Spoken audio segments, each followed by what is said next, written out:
They're eating the dog. They're eating the dog. They're eating the cats. They're eating the pets of the people that live there. And this is what's happening in our country, and it's a shame. As far as rallies are concerned, as far as the reason they go is they like what I say. They want to bring our country back. Thank you, President Xi. Thank you, President Xi. Thank you, President Xi. Thank you, exclamation point, for what he did during COVID. Look at his tweet. Thank you, President Xi, exclamation point. When we know that she was responsible for lacking and not giving us transparency about the origins of COVID. President Donald Trump was fired by 81 million people. And you know what? I'll give you a little secret. He hates her. He can't stand her.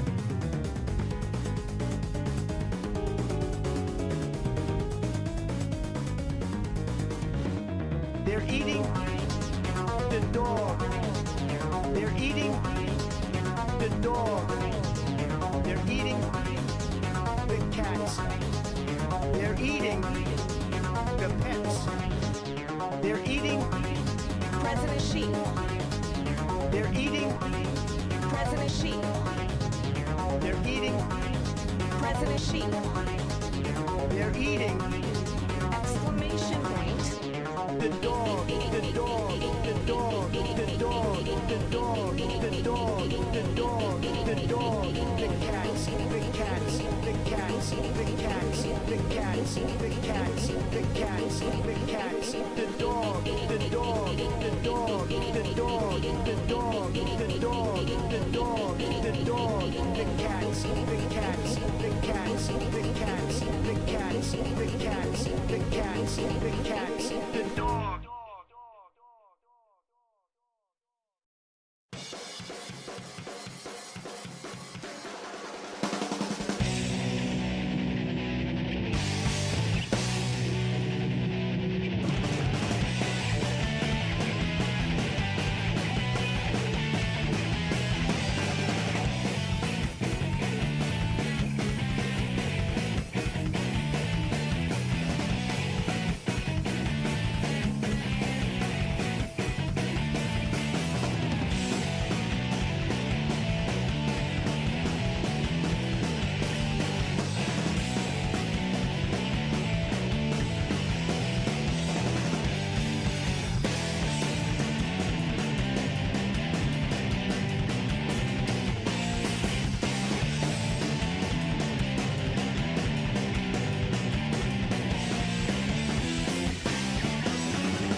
just gonna creep.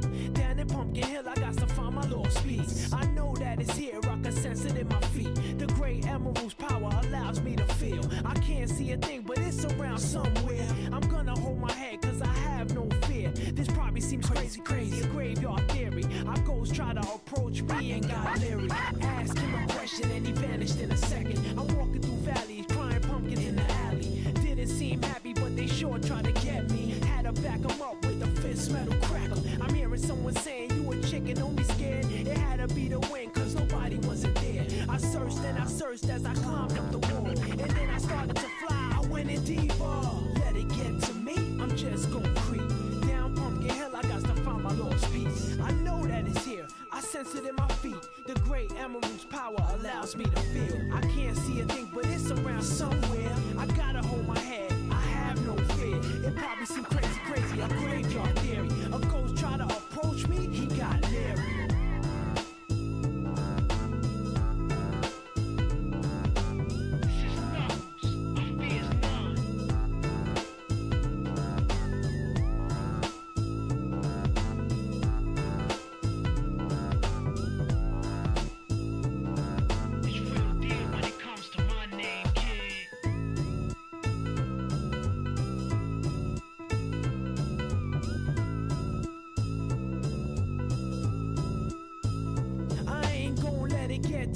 I'm just gonna creep. Down in Pumpkin Hill, I got to find my lost piece. I know that it's here, I can sense it in my feet. The great emerald's power allows me to feel. I can't see a thing, but it's around somewhere. I'm gonna hold my head, cause I have no fear. This probably seems crazy, a graveyard theory. Our ghosts try to approach me and got leery.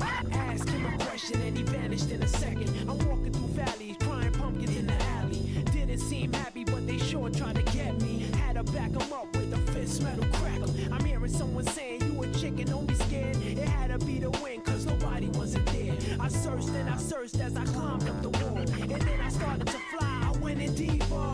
Let it get to me, I'm just gonna creep.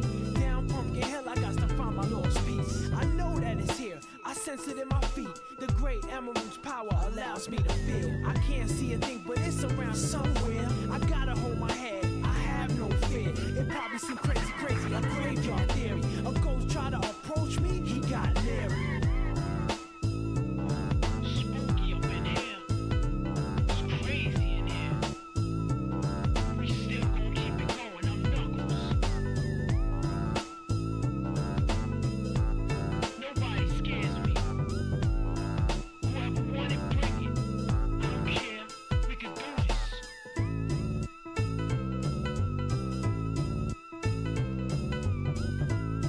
Then come step up to the plate and meet your match.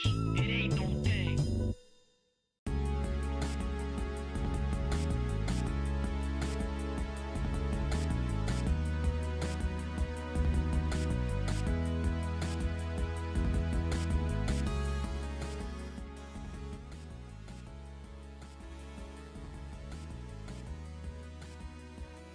Good afternoon, boys, girls, and MBs of all shapes, sizes, colors, and orientations. My name is Alec Gunter.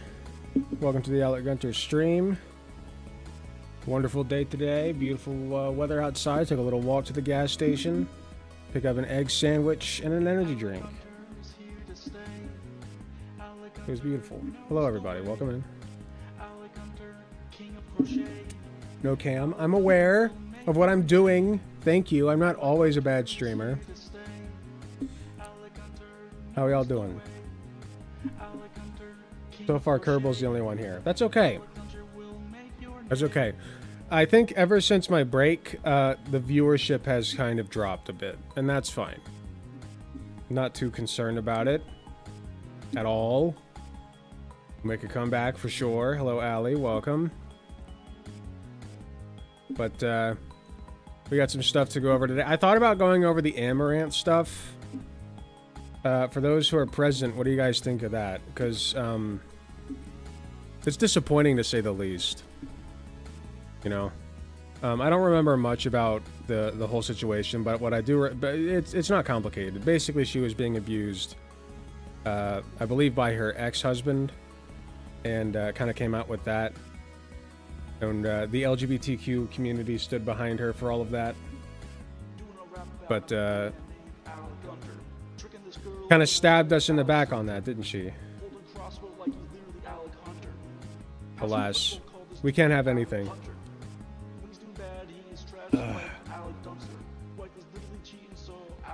We are pretty back. Main thing we're going over, of course, is the drop of the elusive EPSTEIN files. The real drop that happened. I've got a bunch of links pulled up to look at for that.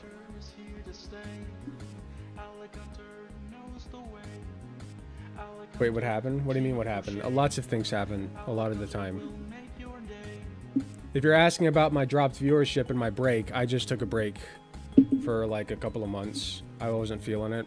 Primarily because I was off of my ADHD medication. Lady Nova, I think you might have been in there. I think you might have been in the EPSTEIN files. It's not good. Not a good look.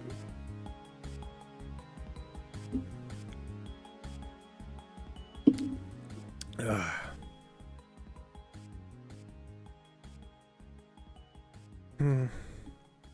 After we get done with the EPSTEIN stuff, I might go over the Amaranth stuff, depending on how you guys feel about it, and on how I feel about it. I'm just not sure if I want to.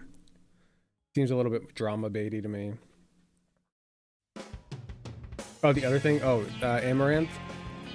She had some colorful things to say about the queer community. It was not great. Yeah, Amaranth basically said that she wants queer people to burn in a fire. So, not that the gay community has any kind of history with that. Nothing to read into there.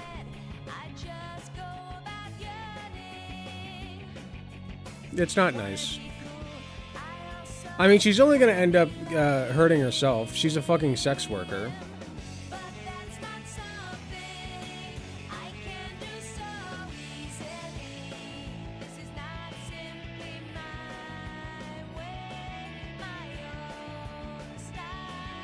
Sorry, I'm arguing with people on Twitter again. It's not healthy.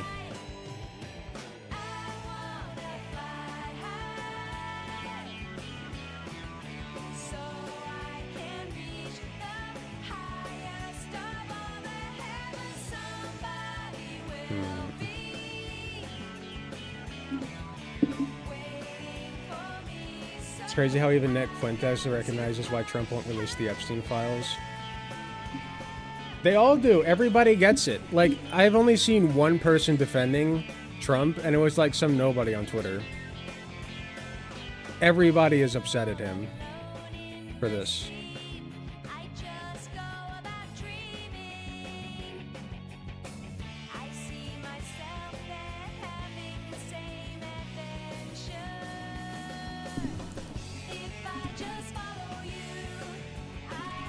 One sec.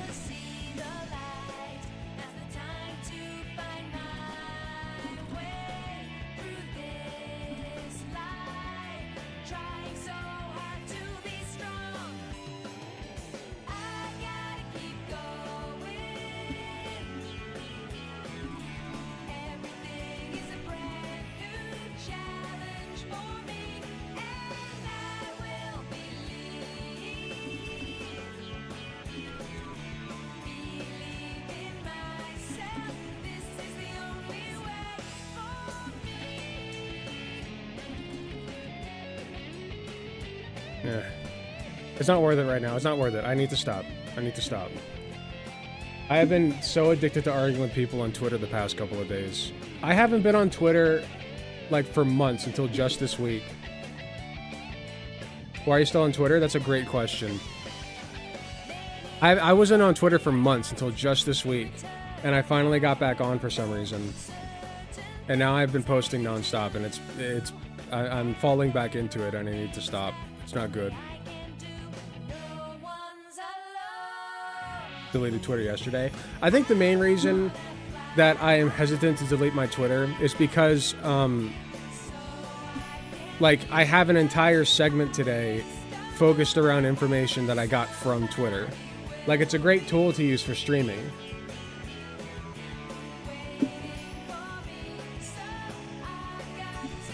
This song sounds like it's from Sonic Adventure 1. This song is taken from Sonic Adventure 1, but it was remixed, I think.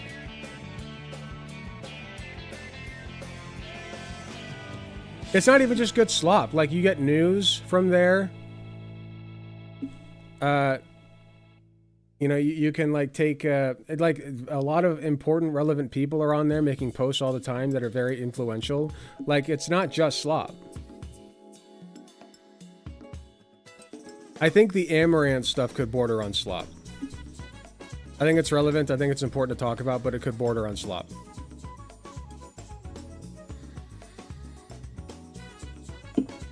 Yeah, for most people, Twitter's probably not healthy. Myself included. And yet I just cannot stop checking it.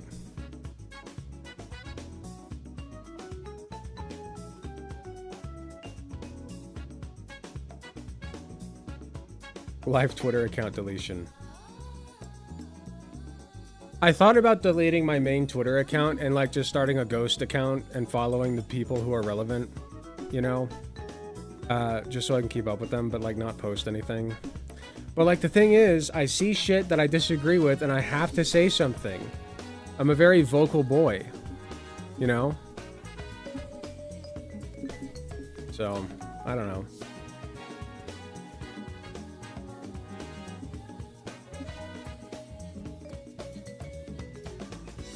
Okay. It is just a pit of cancer. By the way, who was here for the immigration video we did on Tuesday? You guys remember that? Let me check something real quick.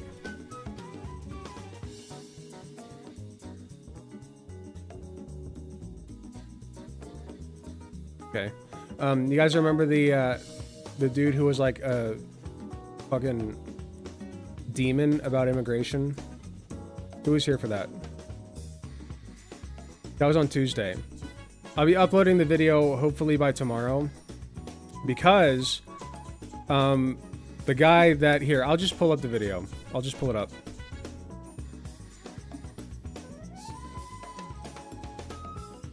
Juice box.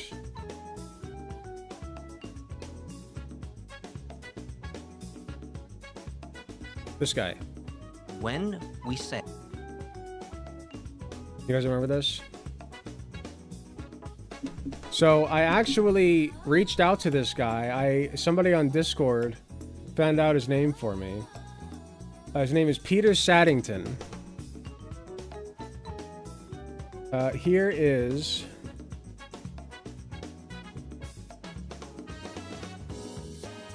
his YouTube channel. I guess I could pull it up like without a screenshot. Hold on.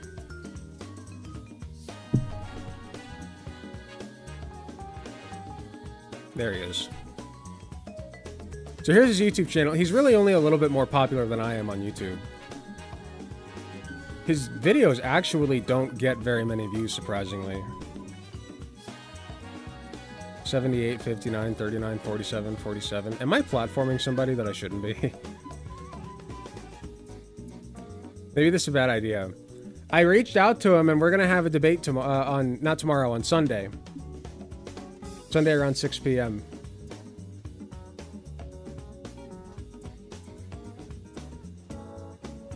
But like, he was with Matt Kim, and Matt Kim has 114,000 subscribers, so I figure if that guy is platforming him, I can at least do it more responsibly. You know what I mean? I just figured, like, I'm not an expert on immigration, but I think I could really hand it to him. Not hand it to him. You don't have to, you don't gotta hand it to him. What's the word I'm looking for? The phrase. Deliver him an ass beating, I suppose, in a rhetorical fashion. Hello, the me greatest. Welcome in. We're talking about, I am going to be debating this guy on Sunday. His name is Peter Saddington. So assuming all goes well, he will be my next debate. And we'll be debating immigration.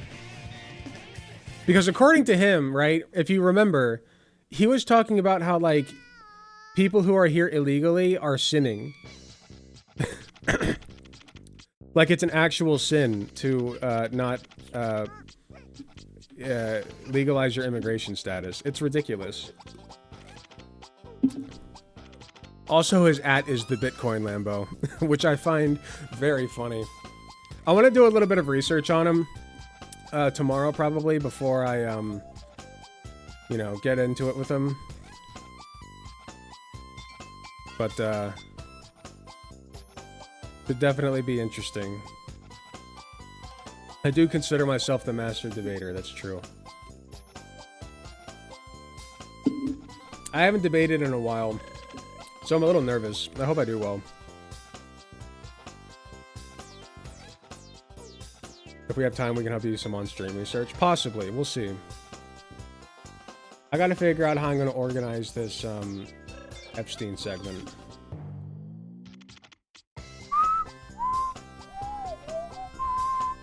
Let's see.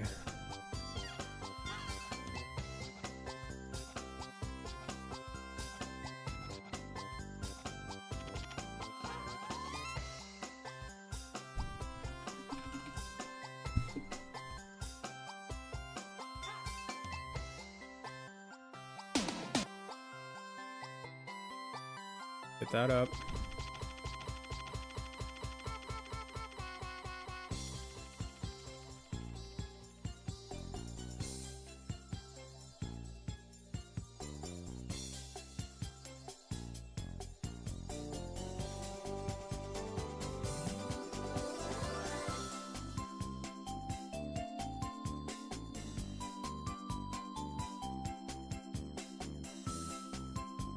Let's see, because I'm gonna be talking about the Epstein stuff, but then also like the Andrew Tate stuff at the same time, because I want to make the segment something like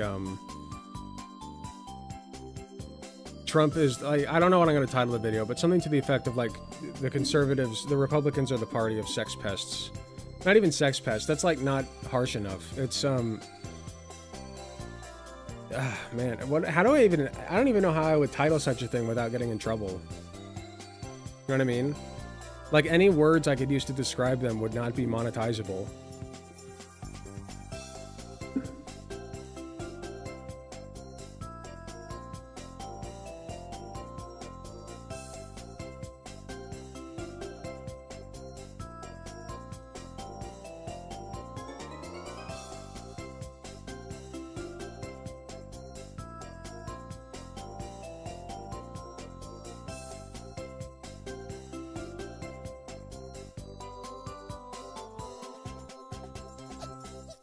Okay.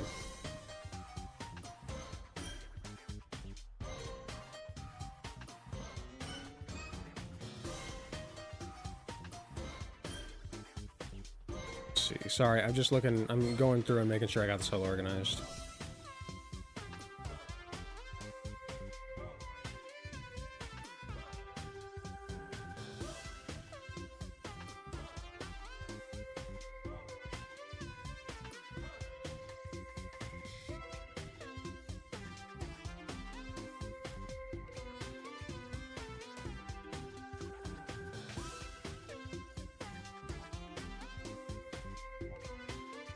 Okay, I think this is good.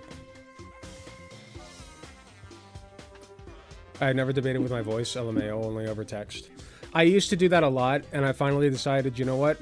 Enough's enough. I'm gonna start farming these losers for content. And then I did. Have you seen the crazy Zelensky-Trump interview in the White House? Maybe you've already talked about this. No, we can go over that next, actually. We can look at that. I'm not like a really smart person when it comes to the Ukraine conflict. Obviously, I'm pro-Ukraine.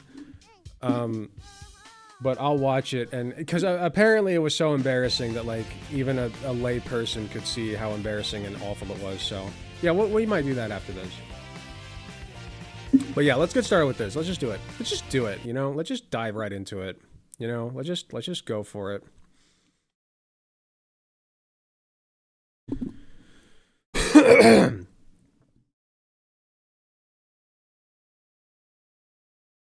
Breaking news, everybody. The Epstein files have been released. We have opened the link, and we are about to look at them right now. Wait a minute. That's not the Epstein files. What's going on here? Yes, that's right. That was what was linked to us from an official government account. From the House Judiciary GOP, hashtag breaking, Epstein files released, tinyurl.com/Epstein files v2. Now, this has since been deleted for good reason, because what this actually links to... Oh, not that. That. Can you believe it? Insane. Actually, like a clown government. Like, this isn't even clown shit. This is like the type of clown shit that would get the clown booed off stage. You know? Like, this goes beyond making a rape joke. This is, like, for years, we have been... I mean, how long has it been since we found out everything going on with Epstein? I honestly don't know. It's been a long-ass time, let's just say that. We've been waiting, right? We've known that Epstein has been in cahoots with a bunch of high-profile, famous, rich people, bringing them to a sex island and having sex with, sex slaves of various ages. Many were minors. And it's not good. And so we've been trying to get to the bottom of it for a long-ass time. And this is what the Trump administration decided to hit us with. Suffice it to say, people are not happy, including people on Trump's own side. But we'll get to that in a little bit. For right now, let's see how they've been presenting this entire thing besides the troll link that they gave us. The funny little troll, haha, hoo hoo, hee hee ha, pedophilia is funny. Instead of just releasing all of the Epstein files to the public at once, the Trump White House decided to give phase 1 of the files to a hand-picked group of influencers who are favorable to them. This is not transparency. This is a PR event. Let's take a look. So we can see the libs of TikTok girl here herself, Chai Right Chick. I don't know the rest of these people. Apparently they're also social media influencers. We got a nice little photo op. It's blurry, but it says the Epstein files, phase 1. As you can see there. And they're taking this very seriously with all the gravitas that you would expect from our public officials. It's great. This is Liz Wheeler. I got a binder of Epstein files. She's standing here doing a photo op with apparently what are very important documents containing records of sex crimes against, God knows who. That's pretty cool. The comments here, actually, sorry, I wanted to bring this up. Not the comments, what is it called? The community note states the information in the binder is publicly available on the DOJ website. So basically, they just gave these people binders and hyped them up over things that we already know. You can find it all right here if you'd like to take a look at it. That's everything that was in the binder. But that's not all that was in the binder. As you can see here, one of the people, the DC Drano guy, I don't know who he is, decided to live stream his coverage of what was in the binder. Let's take a look.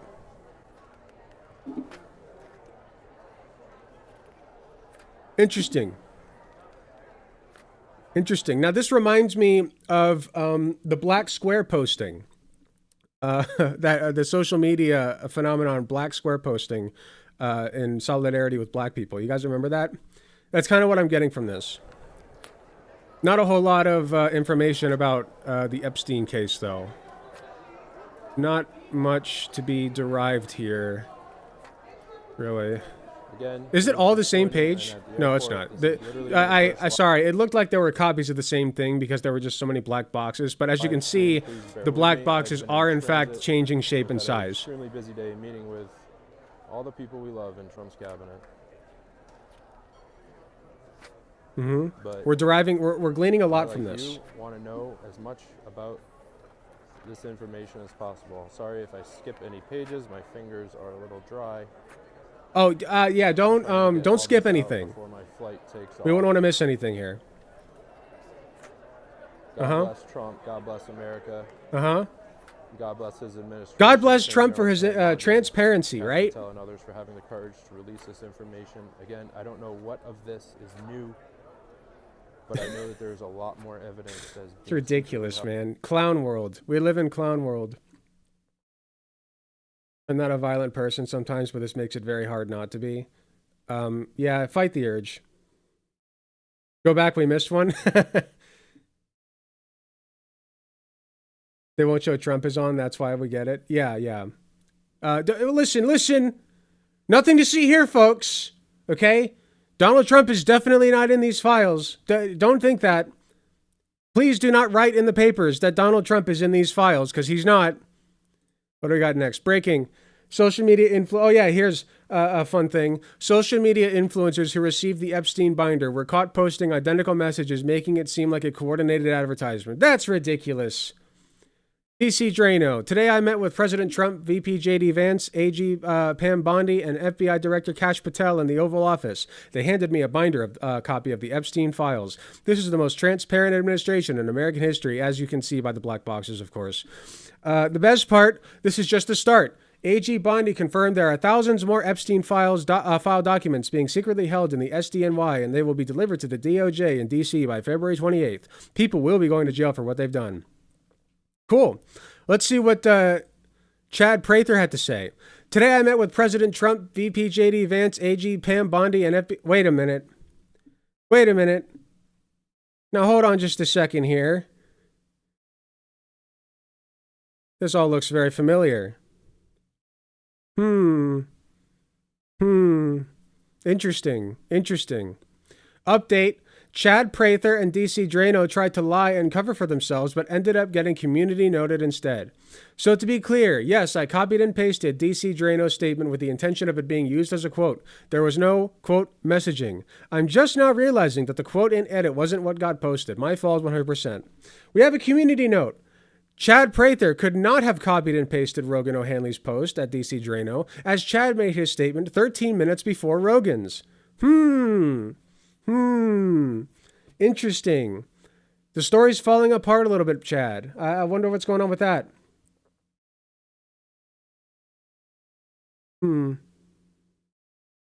That's the dipshit from Libs of TikTok. The woman? Yeah. Not her.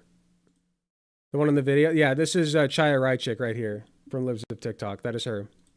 They decided to give what are apparently very important files regarding a sex scandal, the likes of which the world has never seen, into the hands of social media influencers like Chaya Rychik. It's great. It's great. I think it's a perfect strategy and nothing could go wrong.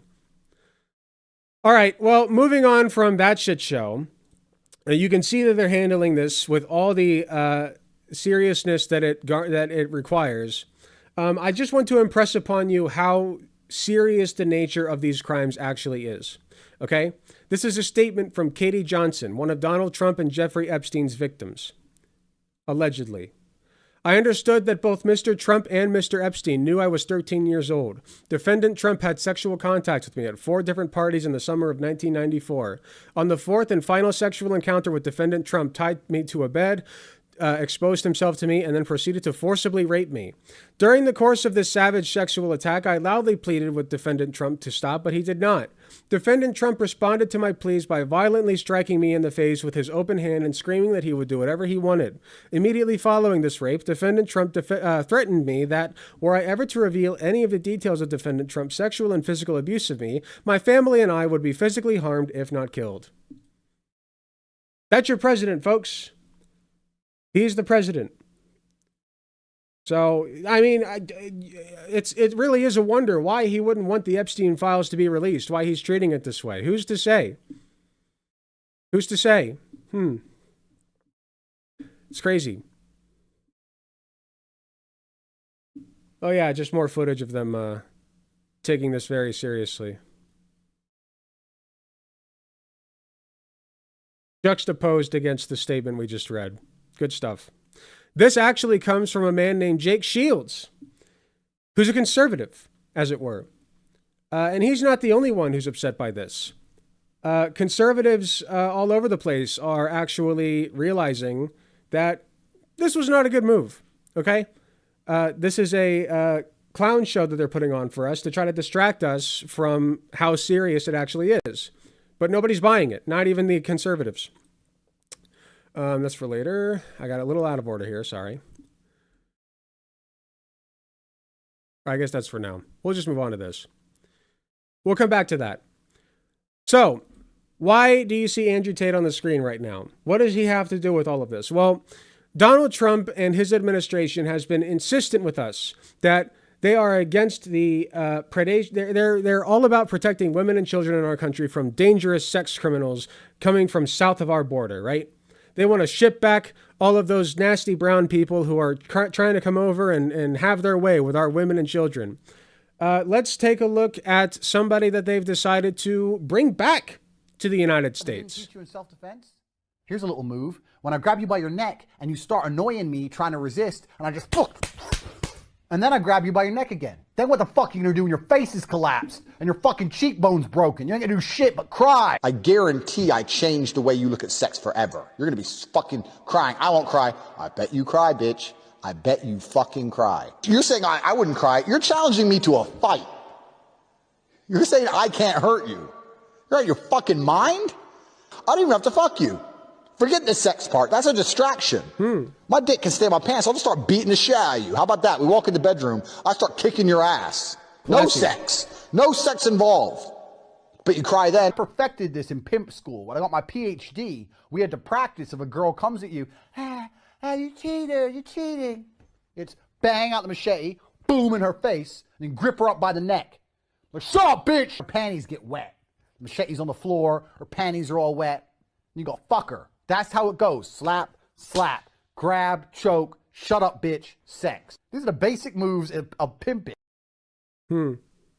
Classy gentleman right here. Once again, we are looking at him because he is back in the United States. That's right. Actually, what's funny is apparently they were going to go to Florida. I didn't pull this part up for the segment. But actually, I should. Hold on. Give me a second. I forgot one aspect of this segment. Give me just a second here.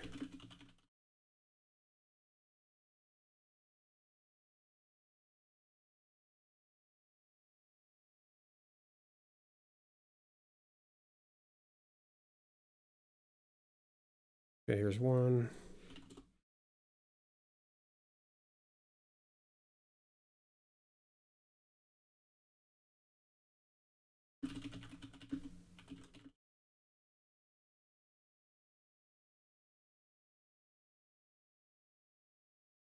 Here we go.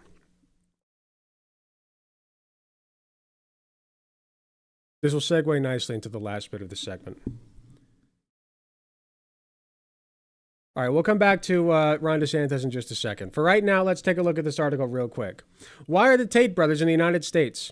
Controversial influencer Andrew Tate and his brother Tristan have landed in the United States after leaving Romania, where they're facing charges including human trafficking, which they deny, even though I'm pretty sure, literally admitted that on video. I haven't been able to pull that up, but I'm not going to state that with all certainty, but I'm fairly sure that you can find that if you dig for it. Questions remain about why they were allowed to travel and what happens next with their legal cases. Who are the Tate brothers, Andrew and Tristan? We don't really need to go through all of this. Basically, if you don't know, if you were living under a rock for a year, they were huge influencers who basically started their own sex empire and a bunch of social media channels and lured young men into their programs where they taught them how to basically rape and abuse women. And they got super popular before they finally got caught in Romania and were facing charges for sex trafficking.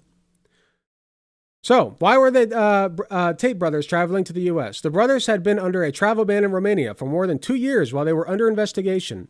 Speculation that they would leave Romania had been mounting ahead of their journey after the pair went quiet on social media. They left from a Bucharest airport around 3 p.m. local time, which is 5 p.m. GMT, on a private jet bound for Florida, sources have told the BBC. Prosecutors said that the travel ban had been lifted and that the pair's U.S. passports had been returned to them, but investigations into their alleged crimes have not been dropped and they are expected to return to Romania. The Tates have a large U.S. following and are popular figures among some elements of the American right. Let's see. What have the Tates and the Trump administration said about the journey?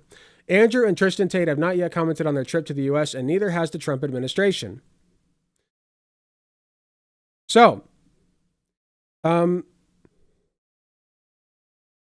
yeah, it says right here, the Tates have been vocal supporters of U.S. President Donald Trump, while his close advisor, Elon Musk, restores Andrew Tate's account on X after he bought the social media platform in 2022.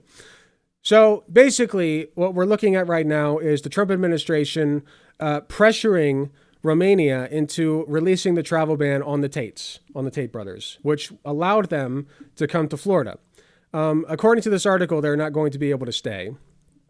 But it is just interesting. It's so interesting to me, right, that like the Trump administration would be fine bringing back guys like this who are totally fine about speaking about women like this.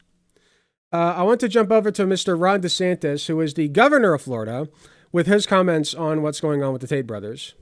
Whether they want to rebuff his entry into the United States, and I have confidence that whether it's Pam Bondi or Kristi Noem, that they will be... Hold on, it's quiet. I'm going to restart this.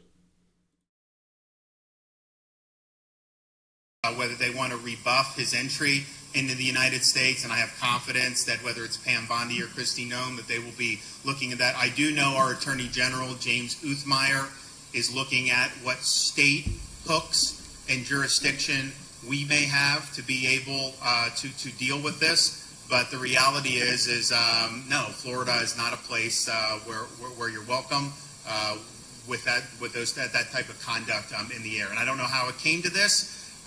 We were not involved. We were not notified. I found out through the media that this was something that was happening. Rare Ron DeSantis W. I'll just say it. Listen, I hate the guy, but he's not wrong. Like he wasn't in the loop on any of this, and this just kind of got dropped on him. And in response, he's like, "Fuck no, you get that shit out of here."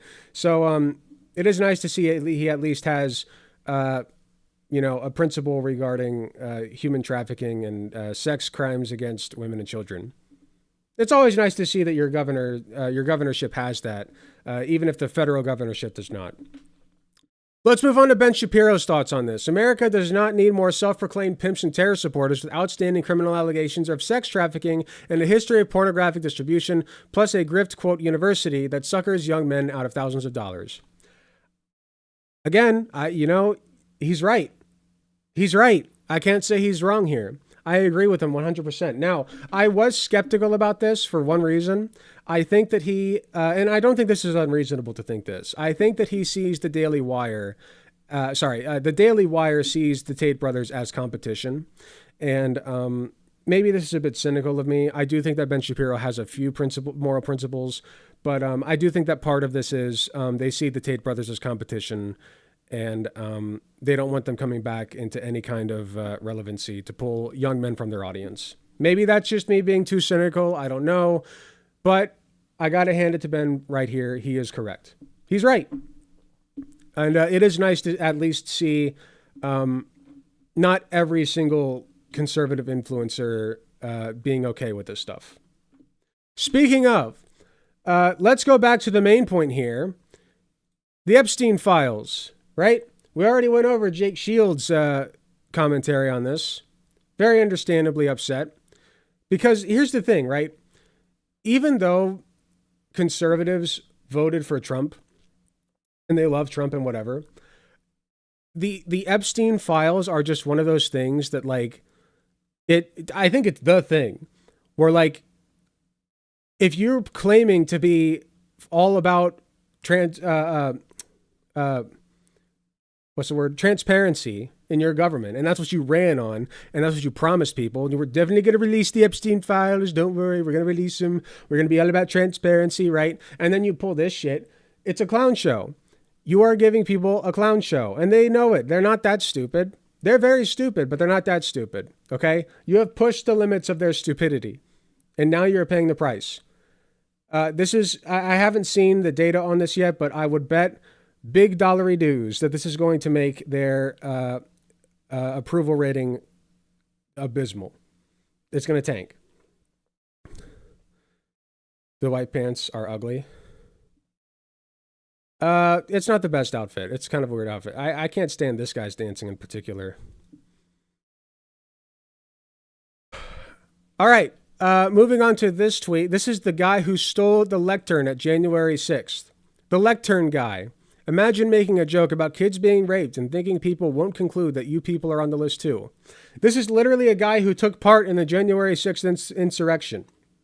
And even he is like, because remember, that's like what they ran on, right? Trump was supposed to be the guy who drained the swamp, who exposed everything, you know? So now that he's president, this is almost like a monkey's paw for him. He got what he wanted. He got out of trouble, but now he has no excuse. There's no excuse for this, you know? And I think that people are just starting to wake up, which is great. I'm so fucking angry. We're being mocked. Nothing makes it more clear. I'm actually angry. Can it be hacked? I mean, these are presumably Trump voters. This is insane. This is actually like, I don't know if you guys understand that like actual January 6th insurrectionists are now upset at Trump. Let that sink in, okay? Not like Elon Musk did. That's ridiculous. Laura Loomer.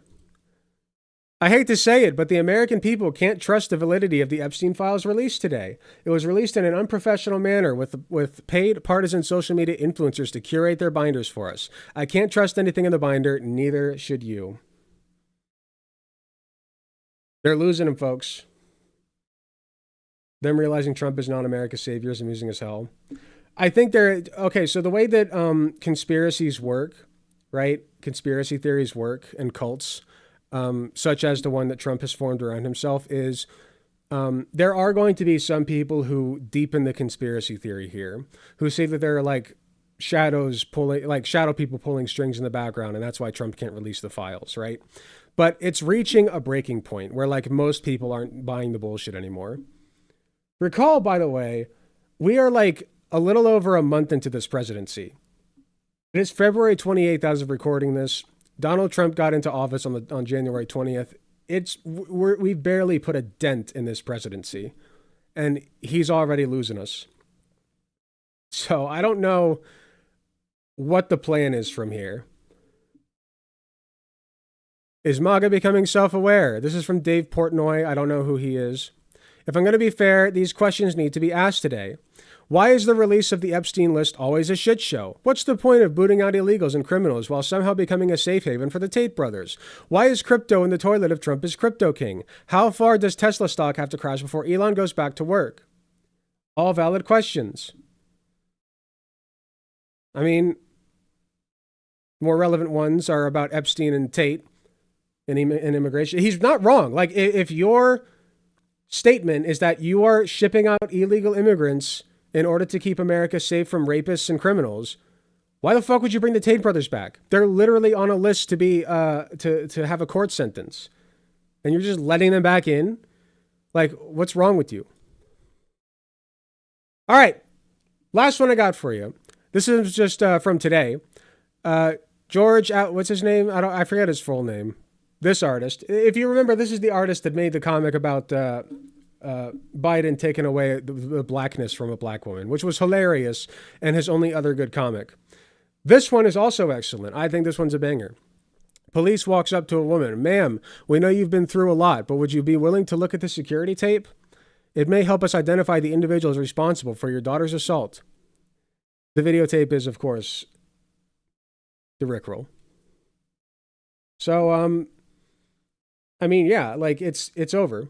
This guy is also a conservative. Gay nerd alert, why are you ignoring my comment?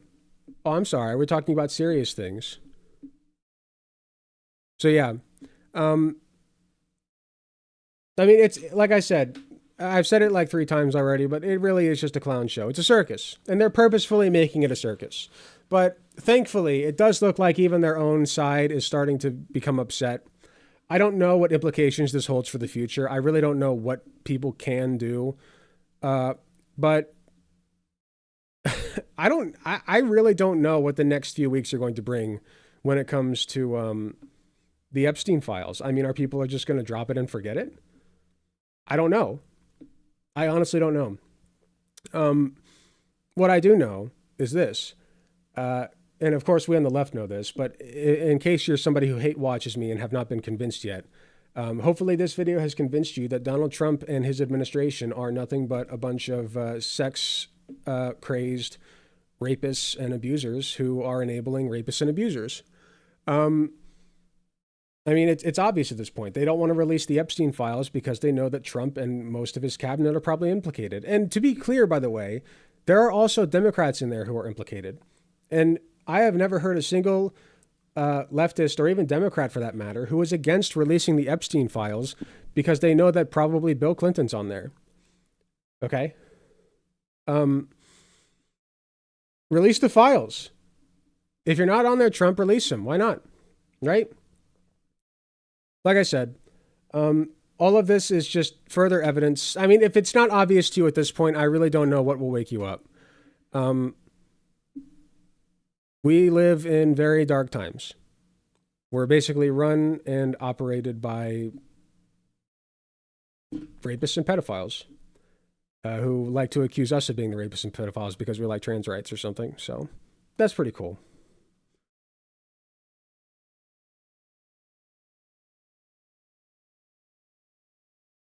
God, how do we just get rid of them? Set up another rally in Pennsylvania. We'll see what happens.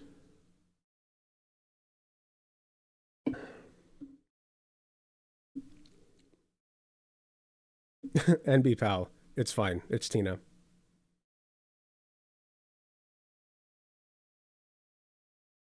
Did you see the Trump Volodymyr Zelensky? Zelensky took Trump to town. I saw part of it. You guys want to watch that next?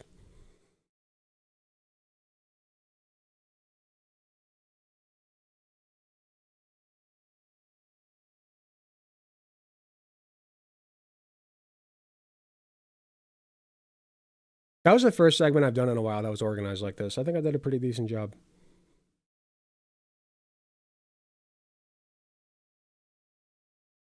I'm also a big fan of Ukraine. Love the Ukrainians. I would love to be a big fan of Russia, but unfortunately their leadership is just not great. You know, I'm a big fan of the citizenship of Russian. Like I'm a big fan of people of all races, but and from all countries of origins. But unfortunately, Russia's leadership is not representing them very well. It's unfortunate. The invasion of a neighboring country is not a good look. Not a good look, Sweaty.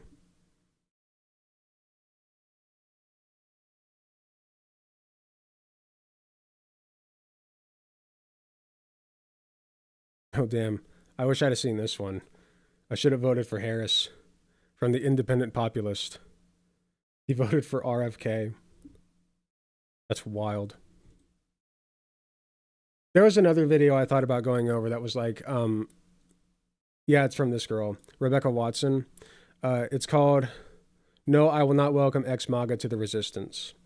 I thought about going over that because technically I'm ex-MAGA. I guess I was never like full-on MAGA, but I did technically vote for Trump in 2016. So, I mean, how far back do you want to take this? Like, do you not accept me into the movement? I don't know. I just think, like, even if people voted for Trump in 2024, if they're willing to admit that that was a bad idea and then join our side and fight for good things, I don't understand why we would prevent them from doing that. That seems counterintuitive to me.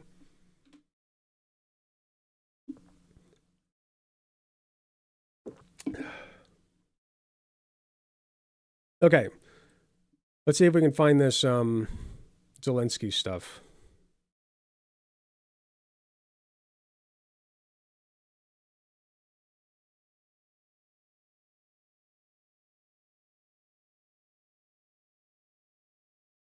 Hopefully I'll have more to add to it than just watching the shit show.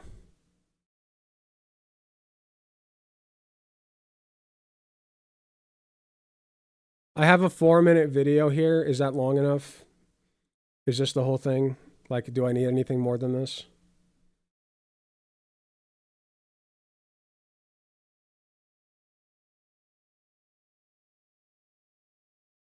I have Russian friends. I just don't like the country of Russia. Yeah. There are plenty of Russians who are against the Ukrainian invasion. Just like there are a lot of Israelites who are against the invasion of Palestine. Not most of them, mind you. I think like 80 to 90% of their population is like super genocidal. But, you know, I mean, It's possible to be Israeli and be against the invasion. They exist. Okay, I think this will be fine.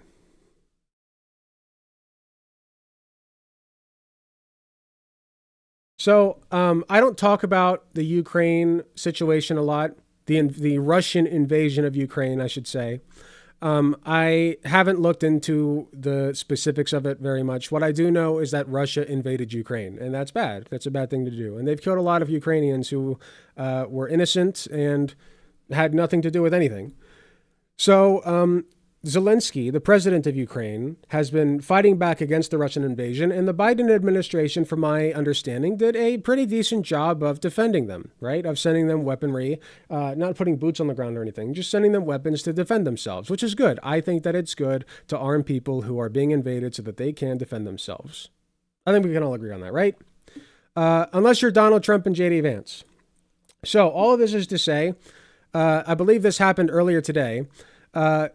Donald Trump and JD Vance just tried to humiliate Zelensky live on American TV, smugly demanding gratitude while openly mocking him like playground bullies counting favors. My respect for Zelensky and my embarrassment as an American just surged off the charts. I'm beyond disgusted. Let's take a look. I've seen parts of this. What I do know about it is that Donald Trump and JD Vance were big babies in this meeting. Zelensky came in here like the Giga Chad that he is, and just told it how it is. But hopefully I'll have more commentary to add to this than just, what I fear, the little that I fear I'll bring to the table. We'll see what happens. And I know what happens is you bring them on a propaganda tour, Mr. Yes, contra. Yes, but after that, Is that loud enough? he broke this ceasefire. He killed our people, and he didn't exchange prisoners. We signed the exchange of prisoners, but he didn't do it. What kind of diplomacy, JD, you are speaking about? What do you mean? I'm talking about the kind of diplomacy that's going to end the destruction of your country. Yes, but if you Mr. President, with respect, I think it's disrespectful for you to come to the Oval Office and try to litigate this in front of the American media. Right now, you guys are going around and forcing conscripts to the front lines because you have manpower problems. You should be thanking the president for trying to bring it into this conflict. Have you ever been to Ukraine? Did you see what problems we have? I have been to. Come once. I've actually watched and seen the stories, and I know what happens is you bring people. I've been on Twitter. I've been on Twitter. Okay, I've seen what's going on over there with my own eyes, firsthand from behind my computer screen. I'll have you know. Propaganda tour, Mr. President. Do you disagree that you've had problems bringing people in your military? And do you think that it's respectful to come? This is not the sound quality I heard earlier, I feel like. Is there a better, if there's a better version of the video, by all means. Come to the Oval Office of the United States of America and attack the administration. The reason I pulled this one up specifically is because it's the longest one I found, that I want as much context as necessary. Is trying to prevent the destruction of your country. I'm going to go back a little bit. The administration is respectful to come to the Oval Office of the United States of America and attack the administration that is trying to prevent the destruction of your country. A lot of questions. You're being disrespectful. During the war, everybody has problems. Even you, but you have nice ocean and don't feel now, but you will feel it in the future. God bless. You don't know that. God bless. You don't God know. bless. You will not have a war. Don't tell us what we're going to feel.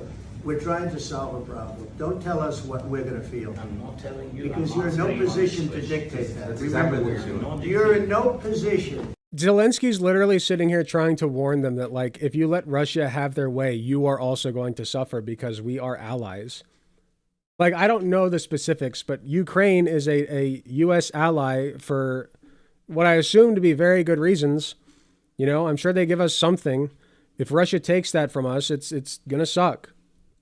To dictate what we're going to feel. We're going to feel very good. We're going to feel very good and very strong. You're right now not in a very good position. You've allowed yourself. Check mod chat. I grabbed 10-minute version if you want it.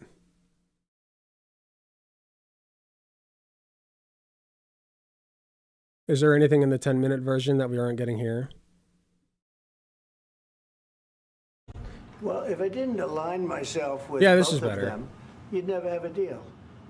You want me to say really terrible things about Putin and then say, hi, Vladimir? If I didn't align myself with both of them, we wouldn't have a deal. What the fuck does that mean? One country is invading the other. You should be siding with your, first of all, your ally. Second, like, okay, what Israel is doing is reprehensible. We all agree on that.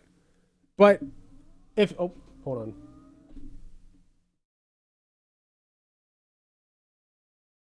Sorry. But if nothing else, at least we can call them our ally, right? Like on paper, Israel is our ally. That's not even true of Ukraine. Or sorry, that's not even true of Russia. That's true of Ukraine. Ukraine is our ally. We should be defending them. Like, there's no excuse for this. Not even on paper.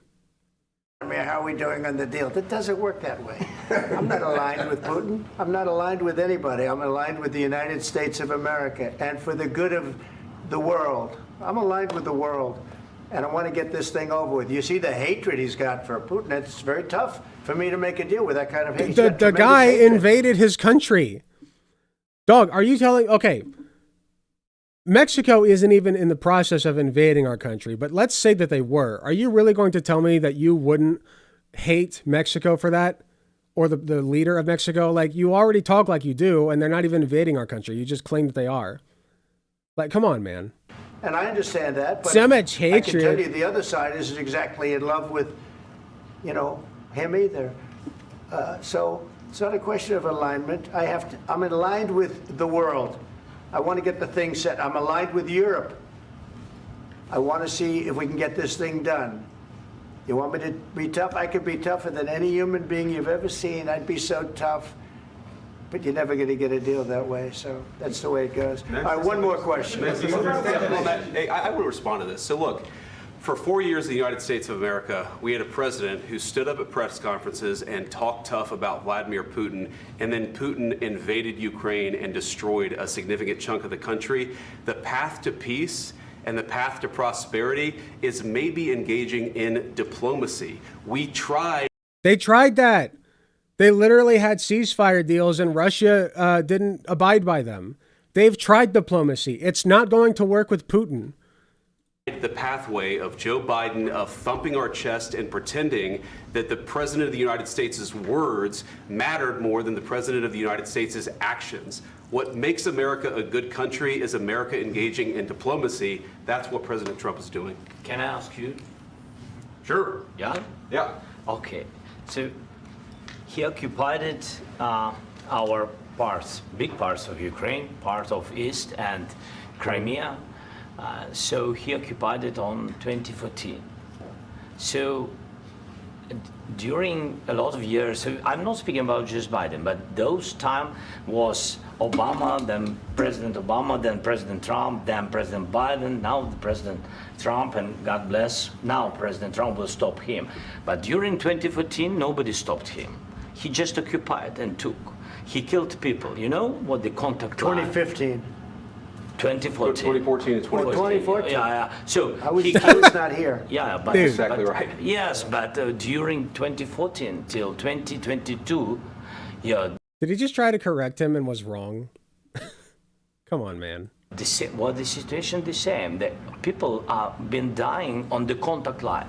Nobody stopped him. You know that we had conversations with him. A lot of conversation, my bilateral conversation, and we signed with him, me, like a new president.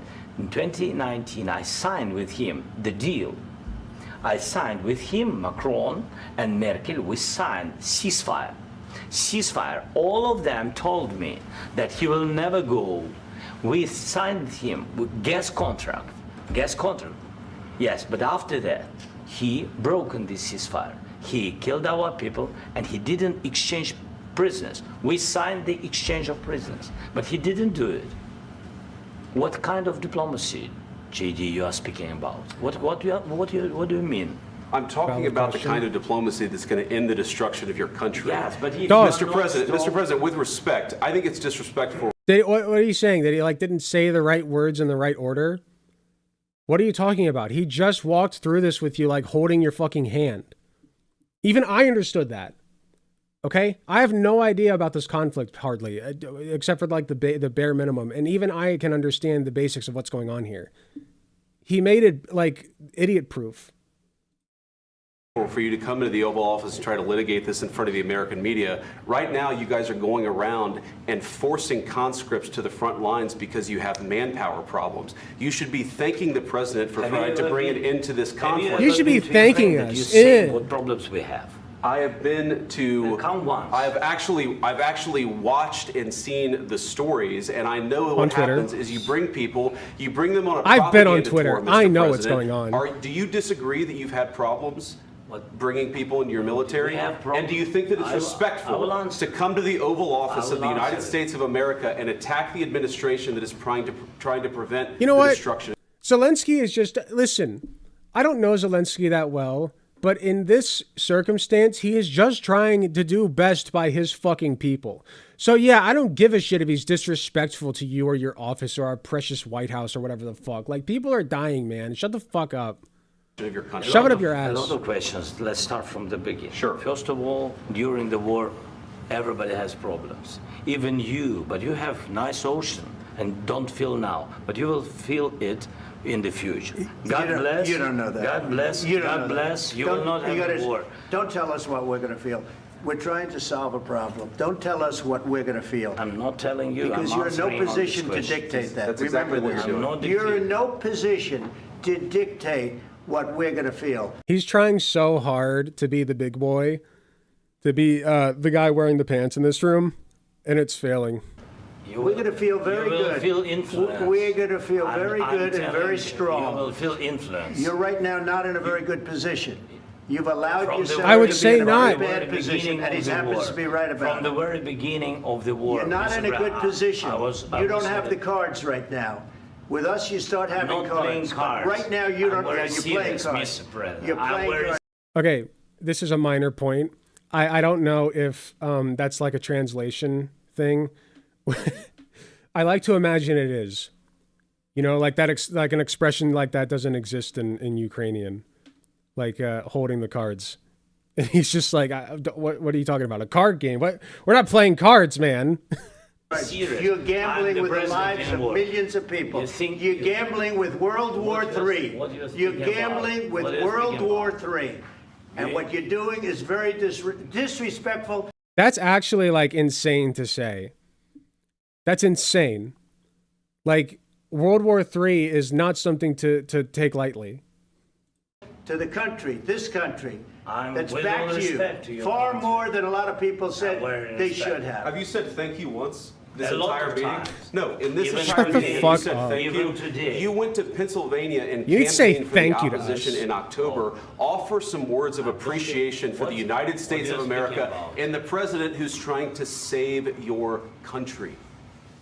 Please, you think that if you will speak very loudly about the war, you He's can... not speaking loudly. He's not Yeah. speaking loudly. Your Come country's on, in big man. trouble. Can I Wait a answer? minute. No, Can you've I done a lot answer? of talking.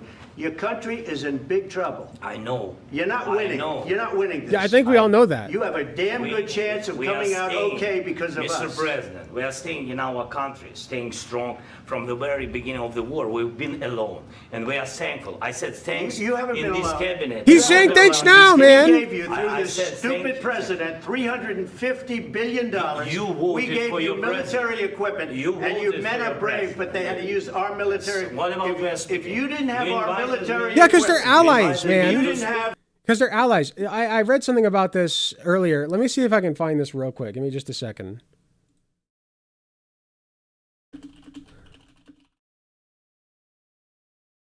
Our relationship. The United States established diplomatic relations with Ukraine in 1991 following its independence from the Soviet Union. The United States attaches great importance to the success of Ukraine's transition to a modern democratic state with a flourishing market economy. U.S. policy is centered on realizing, well, this doesn't say why we're allies, though. There was like some kind of agreement. Hold on.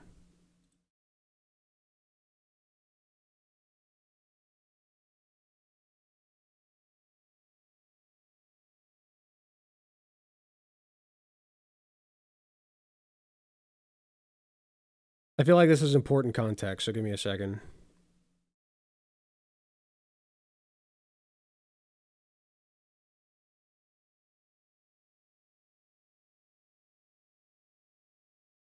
Reading.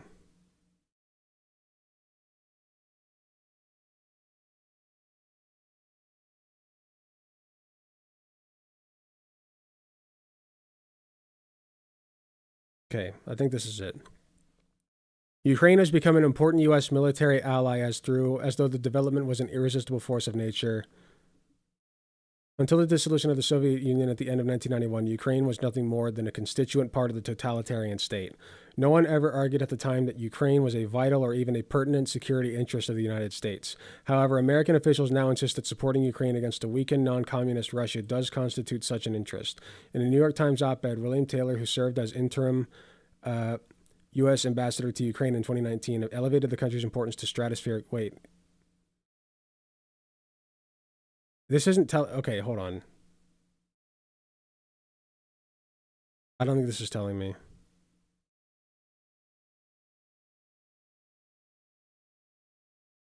Dubsy, cut that part out. The United States established diplomatic relations with Ukraine in 1991 following its independence from the Soviet Union. The United States attaches great importance to the success of Ukraine's transition to a modern democratic state with it. I think I just read this. Can anybody give me a TLDR on why we're... Wait, bilateral economic relations here. The United States has granted Ukraine market economy status and terminated the application of the Jackson-Vanik Amendment to the Ukraine, giving Ukraine permanent normal trade relation status. The United States and Ukraine have a bilateral investment treaty. U.S. exports to Ukraine include coal, machinery, vehicles, agricultural products, fish and seafood, and aircraft. U.S. imports from Ukraine include iron and steel, inorganic chemicals, oil, iron and steel products, aircraft, and agricultural products.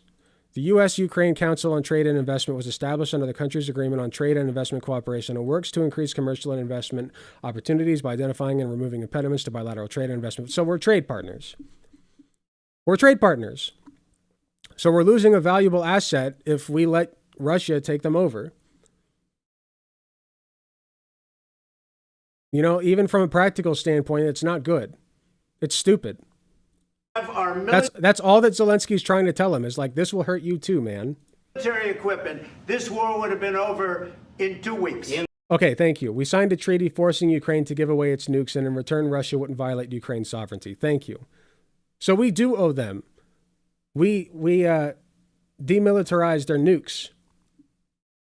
In 3 days, I heard it from Putin. In 3 days. So we owe them. This is something Maybe new. less. In 2 weeks, of course, yes. It's going to be a very hard thing to do business like this. Again, I tell you. just say thank you. I said a lot of times.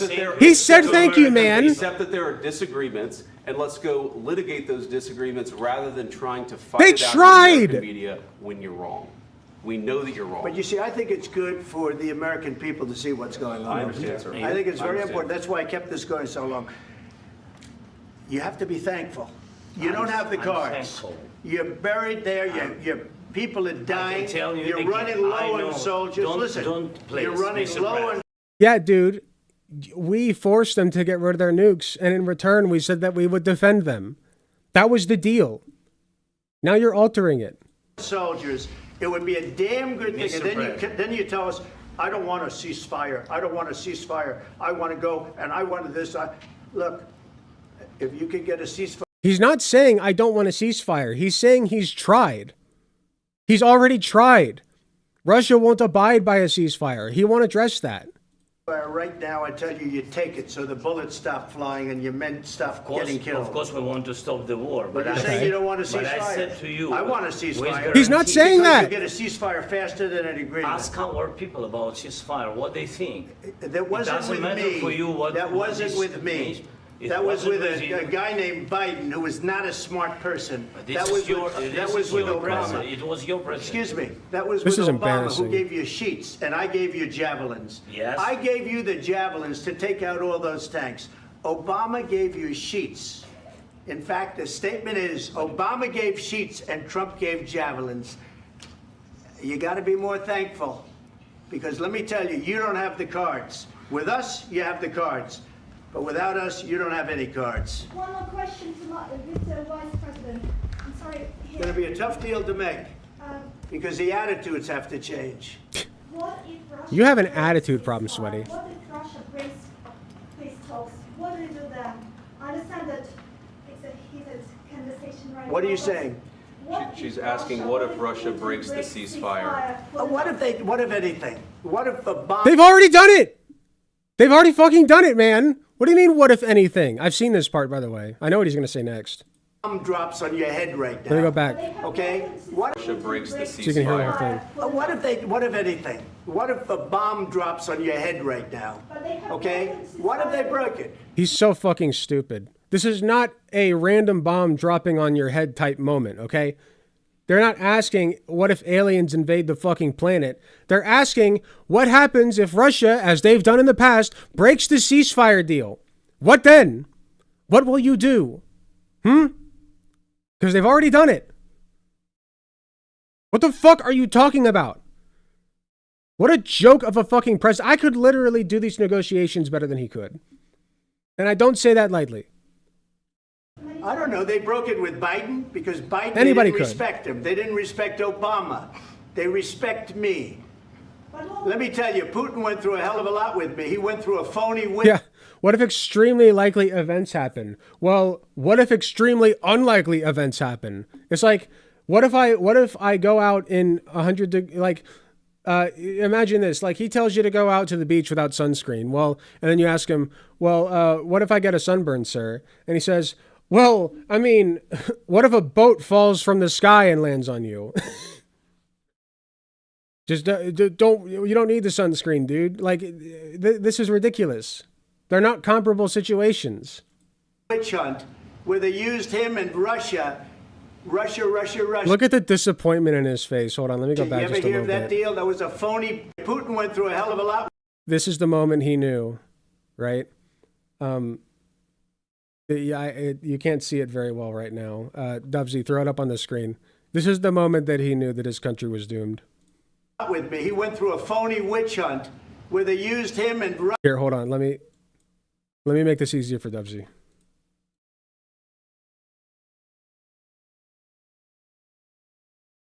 So you can get a quick screenshot of this. Russia. You ever hear of that That should be enough. deal? That was a phony Hunter Biden, Joe Biden scam. Hillary Clinton, Shifty Adam Schiff. It was a Democrat scam. And he had to go through that. And he did go through it. We didn't end up in a war. And he went through it. He was accused of all that stuff. He had nothing to do with it. It came out of Hunter Biden's bathroom. Oh my God, Hunter Biden! Biden's bedroom. It was disgusting. And then they said, oh, the laptop from hell was made by Russia. The 51 agents. Why are we talking about Hunter Biden's laptop? I'm losing my mind. I'm losing my fucking mind. Why are we talking about Hunter Biden's laptop? Do we really have to bring up that man's cock right now? What just happened? What just happened? Did we lose it?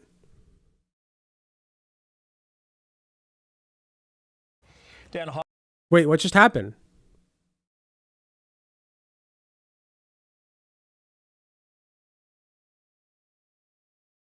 Well, oh, if here I it didn't is. Here it align is. myself with both of them, he might have broke. It was made by Russia. The 51 agents. The whole thing was a scam, and he had to put up with that. He was being accused of all that stuff. All I can say is this. He might have broken deals with Obama and Bush, and he might have broken them with Biden. He did, maybe. Maybe he didn't. I don't know what happened. But he didn't break them with me. He wants to make a deal. I don't know if you can make a deal. The problem is I've empowered you to be a tough guy. And I don't think you'd be a tough guy without the United States. And your people are very brave. Oh my God, he's so done. He's so done. Or we're out. And if we're out, you'll fight it out. In this moment right now, he's literally contemplating what he's going to fucking do. He's like, this is it. Like, it's over. It's so over. I don't think it's going to be pretty, but you'll fight it out. But you don't have the cards. But once we sign that deal, you're in a much better position. But you're not acting at all thankful. And that's not a nice thing. I'll be honest. It's not very nice. All right. I think we've seen enough. What do you think? Huh? This is going to be I great think Zelensky's television, seen I will plenty. say that. All right. We'll see what we can do about putting it together. Thank you, sir.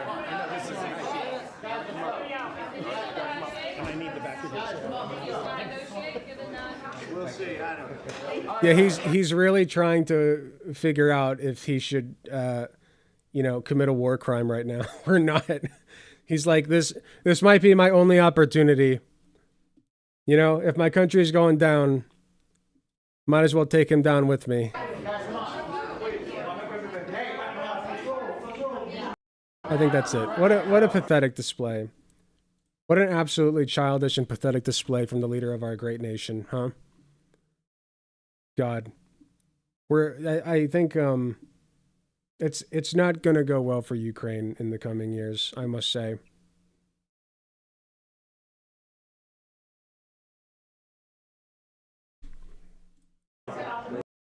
Whose side is Trump supposed to be on? Whoever's side kisses his ass more, basically. He said it. Like, he doesn't feel like Zelensky is kissing his ass enough.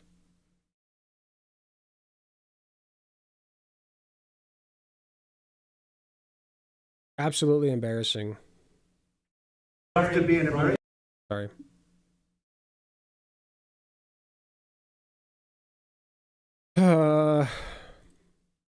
World's going to shit.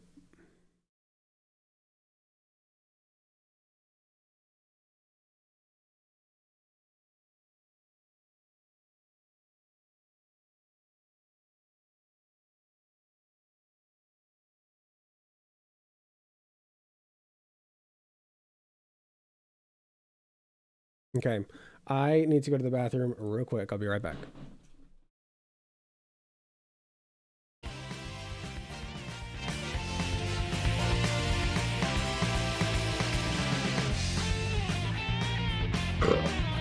Excuse me.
And we're back.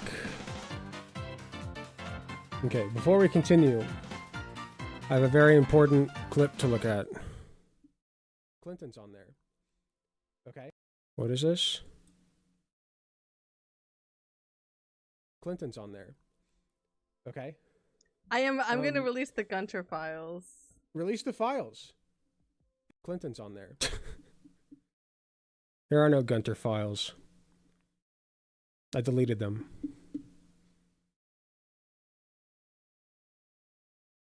That's Tina too, by the way. I guess this is a good time to show. If you haven't already, type in twitch.tv/Tina_2. That's Tina, TINA_TOO, and go follow her on Twitch and donate to her and give her subs. She does a lot of very good news coverage, more than I do. Most of what I produce is slop. Very yummy slop, to be sure, but slop nonetheless. She does actual news coverage.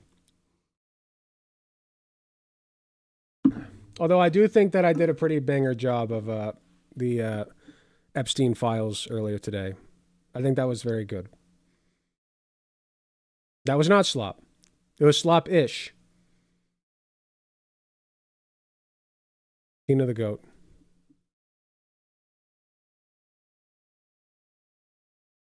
Okay, I have two more main videos that I would like to go over. Two more, speaking of slop, right? One of them is, I'll let you guys pick, because they're both very different flavors. So one of them is from this girl named Rebecca Watson. I don't know her. I probably agree with most of the things she has to say. But I am looking specifically at this video, which popped up in my feed and has 166,000 views. It's called, No, I Will Not Welcome Ex-MAGA to the Resistance. And right off the bat, I gotta say I disagree. And I'd like to explain why and see what she... Like, I'll hear her out, but I'd like to explain why I disagree with that sentiment. So that's one choice. Your other choice is Dr. Yosef. Or Joseph. I'm going to go with Joseph until I hear otherwise. Dr. Joseph. And as you can see, he is conservative-leaning. SSRI is RFK Jr. correct. Probably agrees with RFK Jr. His whole deal is he's a psychiatrist who tries to wean people off of anti-psychiatric medications. Or sorry, just psychiatric medications. What is it called? Antipsychotics is what I meant. Including antidepressants like SSRIs. And so I wanted to go over a video of his called Can You Cure Your Own Depression? So what do you guys think? I might do both, but I'm not sure. I kind of want to go over this one first.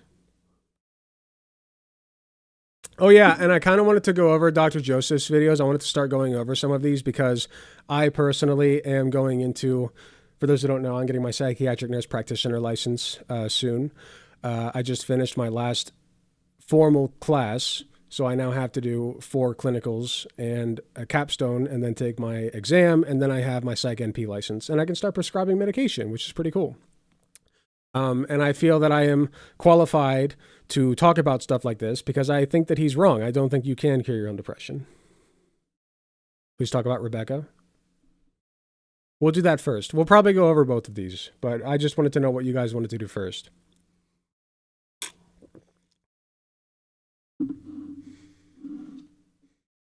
If nobody has anything else to say, we'll do Rebecca's video.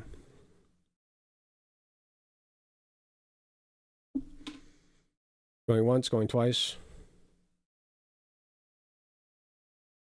Let it be done.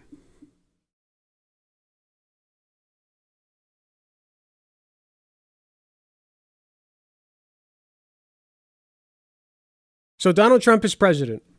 The worst case scenario has come to pass, and it is even worse than we could have anticipated. Elon Musk has essentially become our sitting shadow president. Things are not going well in any regard. And we just actually, this stream, went over their Epstein file release, which actually led to a rickroll, which was very cool and not scary at all. They're definitely taking the situation as seriously as they should, as they are all things. Very good stuff. That being said, a lot of Trumpers, people who voted for Trump, etc., even people who were at January 6th that we went over, are sort of waking up to the reality that Donald Trump is not who he said he was. And I, for one, think that this is a good time to take advantage of their uncertainty and starts to pull them over to the left. Yes, I think that even if they voted for Donald Trump in 2024, that they can and should be pulled over to the left. Okay? I'm working on my brother right now, slowly but surely. So, I'm hoping to get more of those people on our side. I think that's a good thing. The more people we have, the better. Rebecca Watson, somebody that I don't know very well and somebody with whom I probably agree with most things on. Okay, so don't go harassing her, obviously, or anything. But she says, no, I will not welcome ex-MAGA to the resistance. On a surface level, I disagree.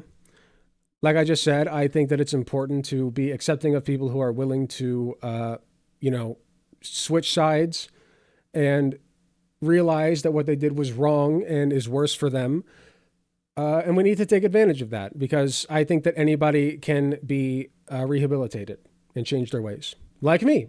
I voted for Donald Trump in 2016, for those who didn't know. And I used to be a hardline conservative. I had a Glenn Beck book when I was a teenager. I grew up conservative. My parents kind of indoctrinated me into conservatism, and I do love my parents and respect them, but their political views are a little weird. They're a little out there, and I finally realized that in my early adulthood. So that's part of the reason I started this channel. Anyway, let's see what Rebecca has to say about this. I'm going to go into this with an open mind. Obviously, I don't think that we should accept everybody from the MAGA cult. I think there's a lot of work to be done before we can say they're really on our side. Even if they say they don't like Trump anymore, they might just go after somebody. They might make somebody else their hero, like Ron DeSantis, who's a horrible person. I'm willing to accept that we can't accept all of them. With all that being said, let's go into this with an open mind and see what we agree on and what we disagree on. As I've mentioned before on here, I'm on Blue Sky, and overall, I really like it. You know, there's a friendly interface. Same here. There are effective tools for I've actually been on Twitter a lot this week, and I need to stop. I should switch over to Blue Sky. creating your feed or blocking or muting people. And most of the people I like to follow on Shitter are now active on Blue Sky. But one issue I have with it, I think, is related to the fact that most of the people there are there because they left Shitter. And they left Shitter specifically because it's been overwhelmed with Nazis. And so people on Blue Sky really want to be nice. Like, it's not enough to just not be a Nazi or not throw around racial slurs. But in order to differentiate the new place from the old place, a lot of people really want the new place to be as nice as humanly possible. And they are kind of annoying about it, about policing the behavior of others. For instance, at first there was a big push to make sure that everybody blocked every right winger as soon as they signed up for an account. Like, even before they make a post, block them, send the message they're not welcome here. Okay, fine, I'll do that. Yeah, then there enough. was this new rule that you can never quote dunk on it. Right-wingers who make an account on Blue Sky aren't going to last there very long anyway. Like, they actually have TOS there, unlike Twitter, and they will just get booted off the platform. So anyone, because quoting a person's bad idea and then, including your reply to it so that everybody can see you making fun of their bad idea, that's bad because it just spreads that person's bad idea. And I have mixed feelings on that because I enjoy seeing idiots get dunked on. I think that's silly. Oh, you're platforming the bad idea, Sweaty. Okay, but if you were to take Hitler and put him on a stage and pull down his pants and make him look like a dumbass, that's responsible platforming. You're making people realize that Hitler is not a serious person that we should respect or take seriously. If you can make it clear that we are not to take this person seriously, I think that you are responsibly platforming. Now, the caveat to that is, with a lot of smaller, and I'm guilty of doing this, with a lot of smaller accounts, like maybe it's not the best idea to put them in the limelight regardless, right? Like, even no matter how stupid their ideas are, I can understand that. But if it's somebody like Ben Shapiro, like, I can't platform Ben Shapiro. He's literally like multiple leagues above me in terms of how famous and influential he is. So I think it's silly when people say it's cringe to platform sweaty because there's a point to be made there, but most of the time they're just whinging over nothing. They just like to complain about people on their side not being woke enough or whatever. Done, and I enjoy dunking on idiots, but okay, if this new platform doesn't like that, I won't do it. Okay, let's be realistic. I will do it a little less than usual. You know, we compromise. But in the past few weeks, I've noticed a new form of behavior policing. Every week or so, there's this new viral post explaining why we must accept the MAGA Republicans who are now suffering because of their own actions.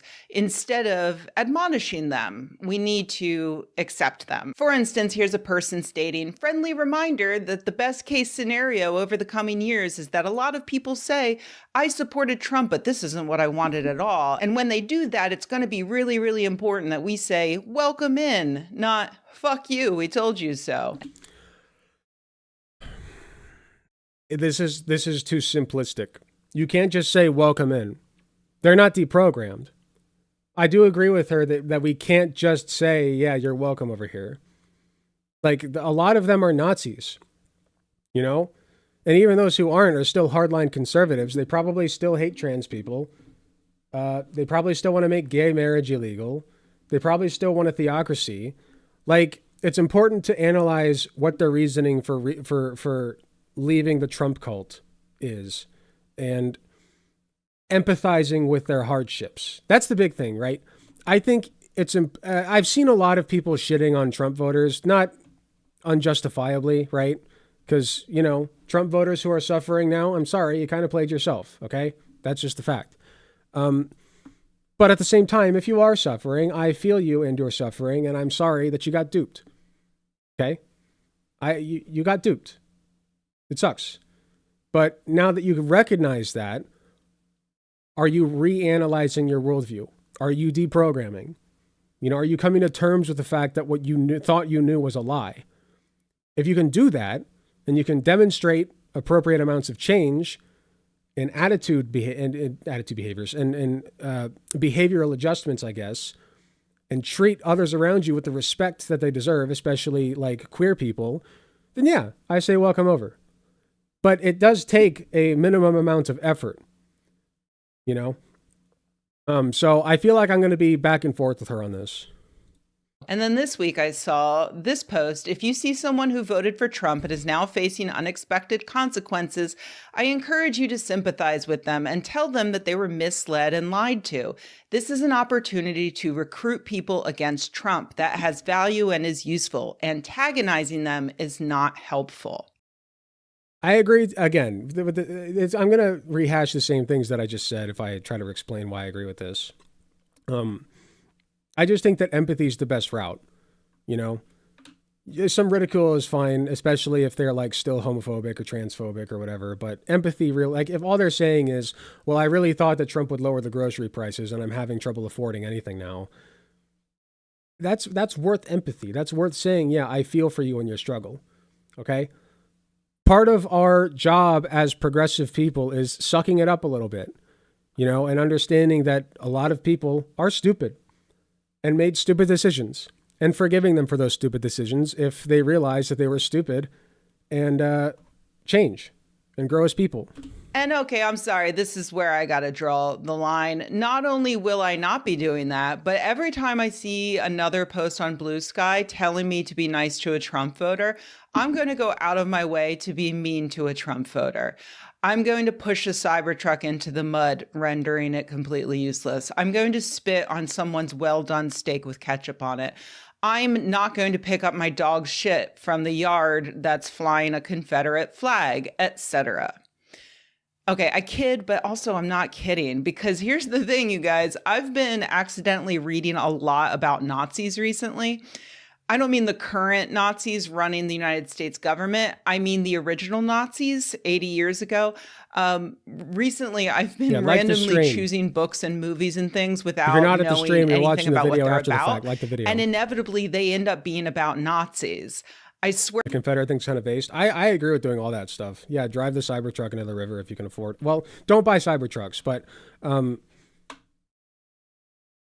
I guess if you already bought one, then drive it into the river. Swear to God, it was happening I don't so know. often that just so to make sure I could take a break from Nazi stuff, I grabbed a random detective novel, and this was its opening page. The book was 5 Decembers, by the way. It was really entertaining. I actually do recommend it. Besides that detective novel, though, I've noticed that several of the books and movies that I've been experiencing share a similar theme: the idea that the Nazis were not evil. Admittedly, I said that in a purposely unsettling way, so let me explain. Just to preempt, I think what she's going to say is that, like, there's this phenomenon that scientists studied back in Nazi Germany, whereby they tried to figure out why normal people were led down the Nazi rabbit hole. Because anybody can be, the point in this, the bottom line is anybody can become a Nazi. Anybody has the capacity to become. I have it. You out there have it. You watching this, yes. Anybody has the capacity to become a hateful, bigoted, spiteful individual who wants to see others suffer. Okay, who wants to commit, who would support a genocide. And if you don't recognize that in yourself, then you are putting yourself at risk of becoming that. So it's not that the Nazis aren't evil. It's that the people who become Nazis were not necessarily always evil. Does that make sense? It's very careful to keep yourself in check. Martin Amos's Time's Arrow, Anthony very Doerr's important. All the Light We Cannot See, and the film Zone of Interest, which I later learned was adapted from a book by Martin Amos, all explicitly push back on the modern myth that Nazis were this grand, inevitable, overwhelming monster evil that could be. That being said, I gotta say she's taking a bit to make her point. Cut out of humanity with something as simple as a war. And of course, as Alexander Solzhenitsyn once wrote, if only there were evil people somewhere insidiously committing evil deeds, and if it were necessary only to separate them from the rest of us and destroy them. But the line dividing good and evil cuts through the heart of every human being, and who is willing to destroy a piece of his own heart? When it came down to it, the Holocaust happened not simply because of a handful of power-mad, sociopathic bigots, all of whom were justly punished at the end of the war. The Third Reich's power came from the will of the people, who either actively supported it and joined in, or else remained silent and just hoped to muddle through. You may think that this humanization of the average German Nazi sympathizer would lead me to embrace the idea that here, today, in Nazi America, it is, in fact, incumbent upon us all to embrace MAGA voters who now regret their choices so that we can gain a supportive majority and stop this monster before more lives are ruined. Because, of course, the people who voted for Donald Trump last November are not evil. They are our family members and our neighbors. They have their good qualities and their bad qualities. Sure, some openly embrace the proud Nazis in the new administration, like Elon Musk and his Shitler youth in Doge, but other voters just weren't paying attention. Some just liked the anti-immigrant rhetoric or the anti-trans rhetoric, or they really, for some reason, thought that we needed Trump to bring down the cost of eggs. Like, yes, Trump and his fellow Republicans were very, very clear that they were going to cause this destruction, that they are fascists who want nothing more than to get rich and hold on to power at all costs. But outlets like Fox News provided them a lot of cover, pretending Project 2025 was just a big lie. Even CNN and the New York Times and NPR and the Young Turks failed to adequately convey the simple facts to the majority of American voters. And so, in a way, many of them were tricked, like tricking a baby to think you've disappeared. Sorry, I'm not adding much commentary, but for one thing, like I said, it does take her, I'm not insulting her, but it does take her a minute to get to her main point here. And for another thing, I don't disagree with anything she's saying yet. Like, so far, I'm on board. By hiding your face behind your hands. But yeah, tricked all the same. This isn't new. Powerful people have been convincing the poor and oppressed to fight amongst themselves for decades. centuries, millennia. It's practically a feature built into human society. I'm sorry, I have to correct what is being said from a historical standpoint. It was a slow movement to the point where Nazi took over. It is much more complex than she is trying to say. Well, in fairness, she only has a limited amount of time to explain a very complex process of the Nazification of a human being. So I'm willing to cede her the benefit of the doubt here. Society. Keep the poor white man voting against his own interests by convincing him that if he doesn't, the poor black man is going to steal whatever he has left. So yeah, a lot of Trump voters were victims of an elaborate scam. But here's the thing. I've been studying scams for several decades now, and one of the most obvious ways to know if someone is going to get scammed is knowing that they already got scammed before. Because even if a person realizes they've been scammed, they may not know why they fell for a scam, and so they haven't fixed the root problem that allowed them to be scammed. Like, are they horribly lonely? Are they lazy but want to get rich quick? Do they hate some particular race, gender, or other characteristic about their fellow humans? Do they think about their fellow humans as actually being subhuman in some way? When that trait remains, it makes it pretty easy to scam you a second time. Everything she's saying is 100% correct. I'm kind of thinking about turning off the video because it's not very, like, I don't know how much interesting commentary I can add to this. Like, she's not wrong. Everything she's saying is completely on point. But I'll keep going. I'll give her a few more minutes. We'll see if we disagree on anything. Personally, I have yet to see a groundswell of Trump voters expressing anguish and regret because random people who may or may not have committed any crime are being shipped to a concentration camp in Guantanamo, or that trans kids are no longer able to access medical care, or that women can no longer access medical care. No, the very few who are upset at extremely specific ways in which they themselves have been directly hurt. Okay. Here's a point that I disagree on. The way that I got radicalized, part of the way that I got radicalized into progressive ways of thinking is because I was personally impacted. Okay. When I was in college, right, I started to have more liberal leaning tendencies, even in high school. Like, I started to lean a little bit liberal, right?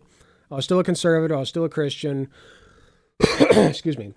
But what tied me to conservative thoughts and conservative attitudes is abortion. That was my issue. I was pro-life all the way, period, end of story. Fetuses are people, whatever, right? Then I got my ex pregnant. Uh-oh, shit happens, right? And that was a stomach drop moment for me because I was not ready to be a parent, and neither was she. And we were, just two stupid college kids who did not use protection. So I got her pregnant, and I helped to pay for her her abortion. Because I couldn't be a parent. I couldn't do it. It was not in the cards for me. And, I look back, this may be a little dramatic of me, but I look back and I think of this as like a metamorphosis moment whereby I didn't think it would come for me. I really did not think that I would have to struggle with that issue, but I did. And sometimes it takes you touching the burner, to realize that that's a bad comparison. Sometimes it takes you fucking around to find out. Let's put it that way. And I fucked around and I found out the hard way. So from that point, it was either I have to accept that I did some unholy evil act that will send me to hell, which, that would have kept me, I was a consistent person, okay? I could not just write that off. So it was either I committed an unholy act that will send me to hell, or it was that I did what I had to do. A fetus is not a person, and we did what we had to. We weren't ready to be parents. It didn't even have feelings yet, okay? It was a clump of cells. And once I finally I went through a whole emotional thing, okay? And once I finally accepted that about myself, you know, I had several breakdowns, but I finally was able to accept that, and that helped me move forward, you know, and realize like other things that I thought were not what I thought they were. Does that make sense? Like I said, sometimes it takes fucking around to find out. So I'm not really like, the more empathy we can show others who are suffering personally as a result of Trump's administration, even if they voted for Trump, if you can show them empathy and say, hey, look, I empathize with your situation. The grocery prices are crazy. You can't afford a house. You can't afford your rent. You live paycheck to paycheck. You can't afford your medical bills. Okay? Those are things that our side wants to help you fix. That's the entry point. Okay? It doesn't mean that right away they're going to be like all about trans rights and all about immigrant rights and everything else, but it's an entry point. Okay? And starting with empathy is a better way to facilitate that entry point and bring them over to our side than just saying, well, you don't believe everything that I believe yet, so kind of cringe sweaty bye. Like, that's where I feel like this sort of attitude would head. And that's not what I want. That was a very long-winded way of saying, I keep complaining about how long she takes to get to her point. But that was a very long-winded way of saying, it's okay if the reason that they change is because they personally encountered problems. Sometimes that's what it takes, you know? And then they can develop empathy from there. They lost their federal job, or their spouse was deported, or the price of eggs is still too high. These are not and never will be reasons to ally with someone because they haven't learned any lesson. They have not developed empathy. They not ally with them per se, but invite them over, you know? Make them understand I empathize with your plight right now. Listen to what I have to say, and maybe we'll agree on stuff, and I can teach you why you were wrong.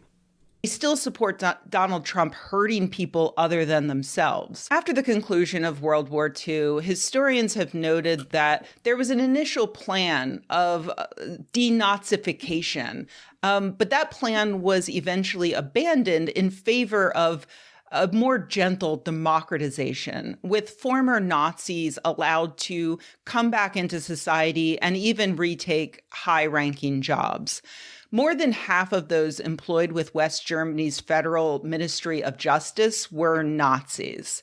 Even high-ranking Nazis who had passed death sentences during the war were forgiven and allowed to move on with their lives as though nothing happened.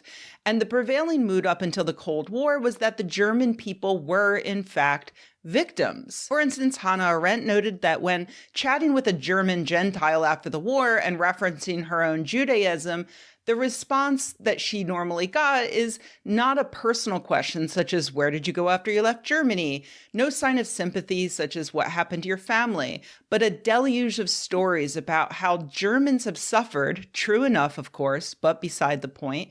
And if the object of this little experiment happens to be educated and intelligent, he will proceed to draw up a balance between German suffering and the suffering of others, the implication being that one side cancels the other and we may as well proceed to a more promising topic of conversation. Similarly evasive is the standard reaction to the ruins. When there is any overt reaction at all, it consists of a sigh, followed by the half-rhetorical, half-wistful question, why must mankind always wage wars? The average German looks for the causes of the last war not in the acts of the Nazi regime, but in the events that led to the expulsion of Adam and Eve from paradise. In his book Aftermath, Life in the Fallout of the Third Reich, 1945 to 1955, journalist Harold Yonner details the extent of German victimization. He discusses how prevalent the sentiment was that Germans had been duped by Hitler, as if evil had become a virus and it's not your fault if you catch it. Well, okay. The thing is, people were duped by Hitler. That's a thing that happened. Hitler was a con artist.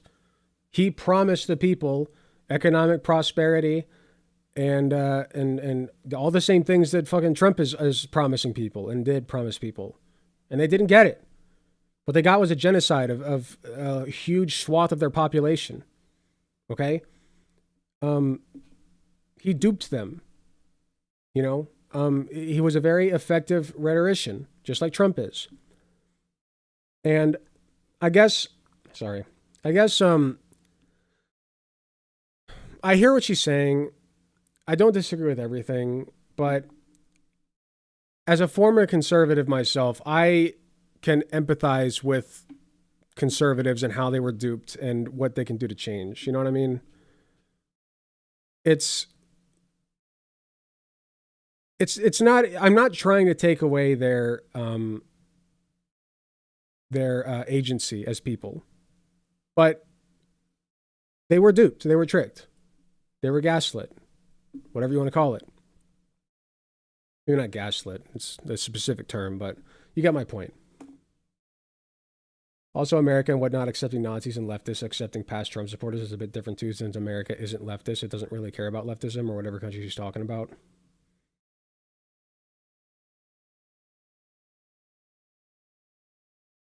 Her waffling about how they're being tricked into not voting in their own interests and they're condemning them for being annoyed. Their lives are getting worse. Comes off bad to me. Yeah. That's kind of what I think. Like, yeah, they're suffering now. And they recognize I made a mistake. That's your entry point.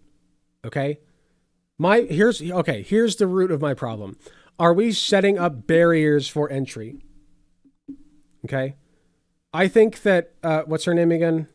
I think that Rebecca Watson here has a lot of good points and that she means well, but my main concern is, are we setting up barriers to entry? Which we should, by the way, okay? We should be setting up barriers to entry. We should not let Nazis in. We should not let people in who hate immigrants, okay? Who are outspokenly trying to, deport people, okay? There are people that we should not let in.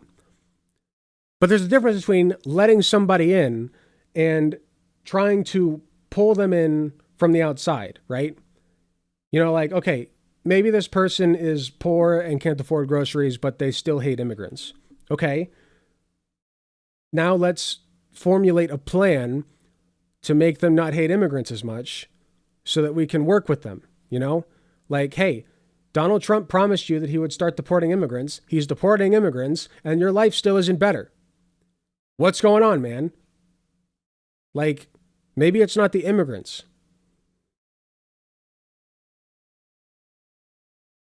I feel like the degrading way we talk about conservatives on the left is not at all helpful to converting people. They deserve it to some extent. I don't know. I'm mixed on this. They deserve it to some extent.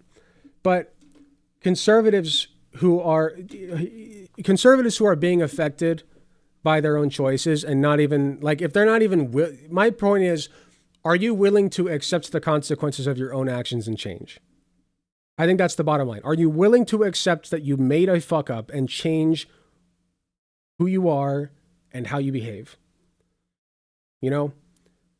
Or at least be open to it. You know, like, let's say that you're Christian and you voted for Trump because he's going to get rid of gay marriage. And then suddenly you realize, my life's worse. I can't afford groceries. Housing prices got even worse. The economy's in the shitter. Like, this was a mistake. Trump was a mistake. But I still don't like gay people, right? Okay, I empathize with your situation. What does gay people have to do with that? You know, like, if you're personally Christian and you don't want you yourself getting married to somebody of the same sex, that's fine. But you can't dictate that to other people, you know? And our side wants to help you and improve your life, but it's harder to do that if you can't accept gay people. So make a choice, you know, like, it's basically up to you. Like, are you going to fight with us so that we can help you help yourself? Or are you going to keep being, like, what's more important to you, to live a better life or to keep hating gay people? You know, like, make it reasonable. Bargain a little bit. I don't know. I guess all this is to say, I feel like I'm rambling a lot. I'm sorry. But all of this is to say that, like, I try to give people the benefit of the doubt and believe that they can change and grow as people. Thus, Nazis who committed atrocities were free to live their lives in peace, at times even returning out of hiding and retaking their real names and old positions. The anti-Semitism, the nationalism, the bigotry, all of that still remained inside of them and therefore wormed its way through the new, more democratic society where many Jews still had good reason to feel unsafe. For instance, he describes the Kielce pogrom of 1946, when 42 Jewish refugees returning from the concentration camps were massacred because of blood libel, and the survivors were actually forced to flee back to Germany, where they experienced virulent anti-Semitism for not fitting in. And thinking about all this, I just wonder, is that what we want? Do we want to defeat Donald Trump, stop his fascist administration, but then allow all of the bigots who supported him to claim victimhood and then move on with no further introspection? Like, yeah, you know, a lot of immigrants were deported, families destroyed, lives ruined, but we suffered too. We were victims of this great scam too. Like, do you want Elon Musk's little Nazis to end up in Congress because they say they were just doing as they were told? They were duped too. And to use an example that I'm sure people have in their heads when they post these Pollyanna screeds on social media, do you really want to join forces with someone who was and still is okay with the deportations, with the trans erasure, with the destruction of women's bodily autonomy?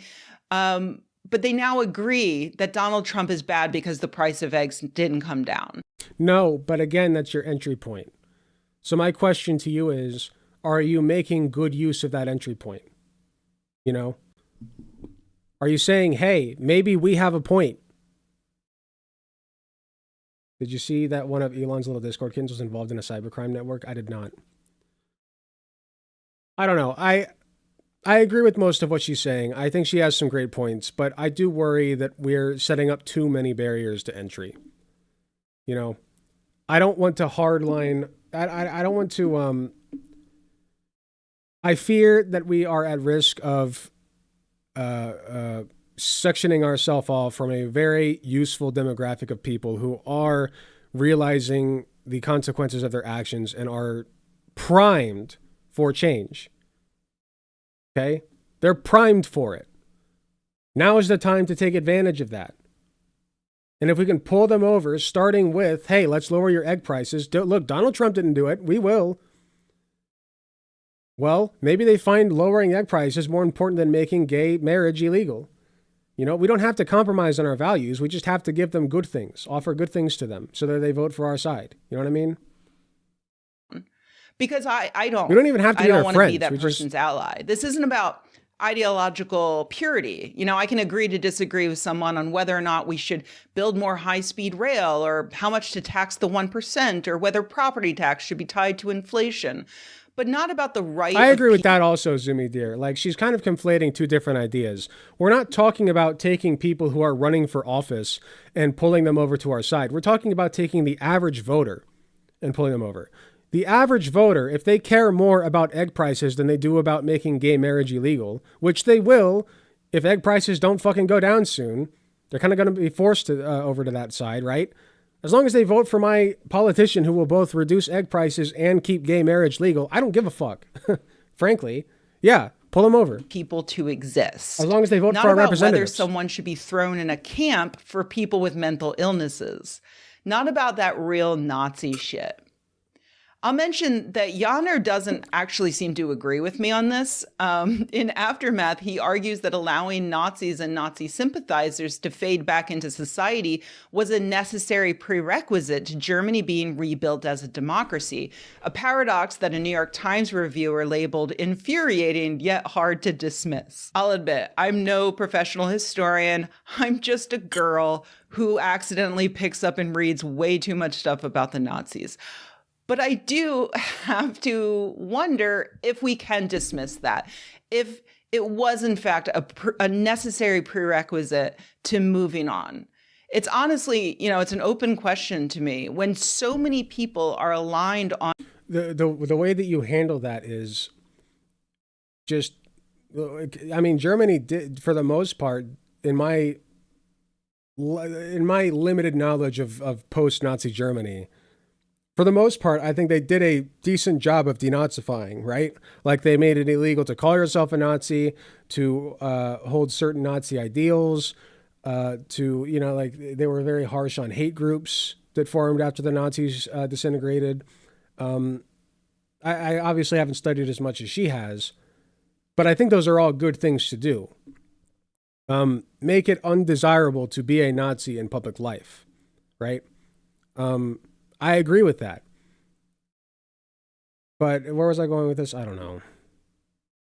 I'm kind of losing the plot on this video. On an evil purpose. My attention is starting humanity's to go away. only option to allow them to forgive themselves or reframe themselves as the true victims with no accountability, no fundamental change in their own philosophy or worldview? Can we not expect more of people? Or do we just have to treat bigots as venomous snakes who, once their political power is destroyed, have been defanged? So who cares if there's still a bunch of snakes slithering around your house? They can't hurt you anymore, at least for 80 years or so, after which their fangs grow back and they launch another genocide.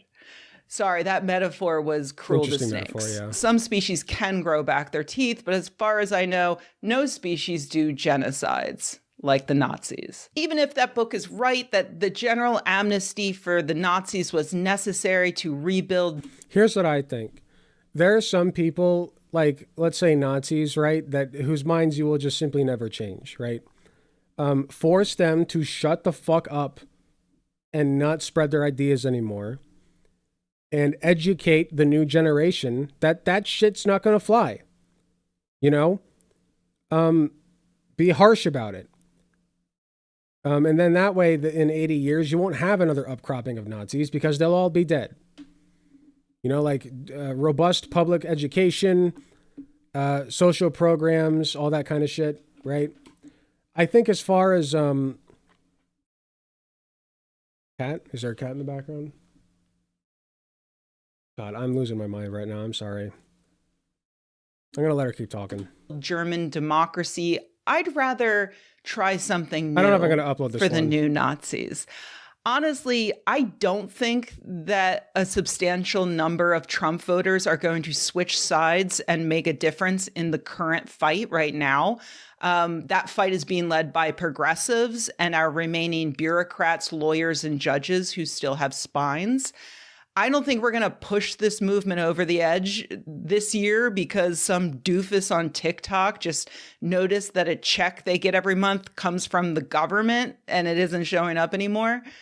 But even so, fuck that doofus, because it's too late. He voted for Trump and now we're stuck with him for another 4 years or until he dies, at which point things might get worse.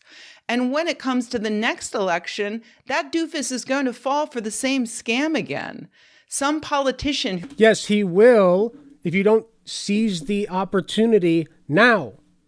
Take that doofus and say, hey, that sucks that happened. You got duped. You got tricked. Then I'm going to teach you how you don't do that again. Because our side is right.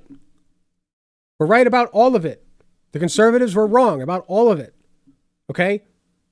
So shut the fuck up and listen for a second because I'm about to make your life 10 times better. All you got to do is vote for our side. I don't give a shit how much you hate trans people. Just suck it up and vote. Okay? Sometimes it's not about changing people's, like 100% of people's opinions. You know? Sometimes it's just about changing enough that they vote for the fucking people that you want to vote into office.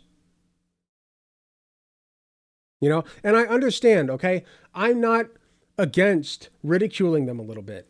They deserve it. All right? They absolutely deserve it. But ultimately, what's going to help us more? Ridiculing them or empathizing? Okay? And saying, hey, you know what? You didn't get your check this month. You lost your fucking house because you couldn't pay rent. That sucks. All right? But the people on our side are going to make sure that doesn't happen again. Seize the moment. Who will trick him into voting against his own Social Security check because he hasn't done the work and fixed the problem in his own heart. The bigotry, the fear, the loneliness.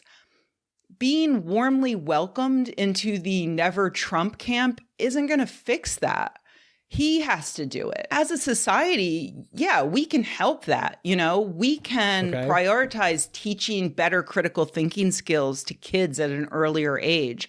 We can prioritize diversity, equity, and inclusion in society. We can prioritize libraries and higher education. We can make sure that everyone has access to food and housing and healthcare. But we're not going to be doing that in the next 4 years. Those things are all getting worse. So, in the meantime, can we please just shun the Nazis? Or, at the very least, I agree with shunning the Nazis. You go teach the Nazis and stop lecturing me because I choose to shun them. I agree with most of what you had to say. I honestly don't know if I'm going to upload this or not. I guess my main thing is I just fear that we're prioritizing ridiculing people whose, you know, livelihoods are being destroyed by Trump rather than like trying to take advantage of the moment and pull them over, you know? I don't know. That's just my 2 cents.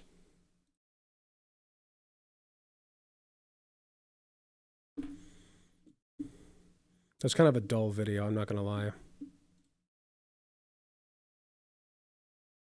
I got to go to the bathroom again. I will be right back.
Okay, I'm back. Telling people to fix their own loneliness without trying to reach them seems a bit wonky. I don't know. Okay, so like maybe in a year from now I might upload something like that, but the more I think about it, the more I'm like, maybe now's not the best time. Like, listen, we're very fresh off of a Trump election and a literal Nazi fascist regime taking power in the United States. Tensions are high, and it'll look too much like I'm defending fucking Nazis if I upload that, so I'm just not gonna do it. I'm not gonna do it. I'm not gonna touch it. People are rightly frustrated. And she made a very good case, and you know, she's not wrong in a lot of aspects. So I just think it'd be drama bait if I upload that. I'm not going to do it.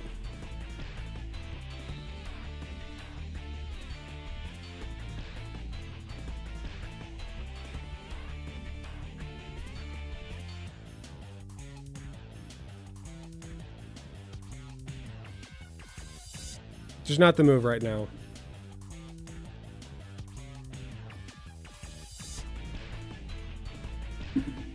I agree that people can change, but I have no interest in debating anyone who's still MAGA, and if I see anyone who is, I'm banning them until they decide to change. That's fair. Like I said, I don't think that's the move. She wasn't nearly as extreme as I was expecting. And the anger toward conservatives right now is entirely justified.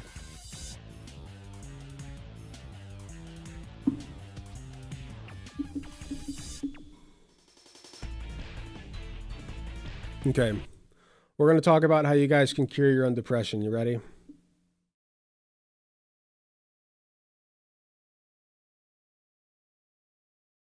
Ugh. So for those who don't know yet, I am studying to get my psychiatric nurse practitioner license, which is like being a psychiatrist, except I have to work under somebody with an MD or DO in most states. Some states are changing that. But basically, I'd be able to prescribe psychiatric medications, refer people to therapy and whatnot, right? So I just finished up my last proper course.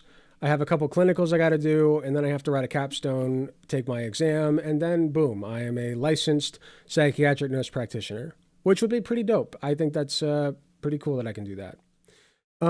So this guy, that leads me into my point here, the guy we're going to cover, his name is Dr. Joseph, and his at is Taper Clinic.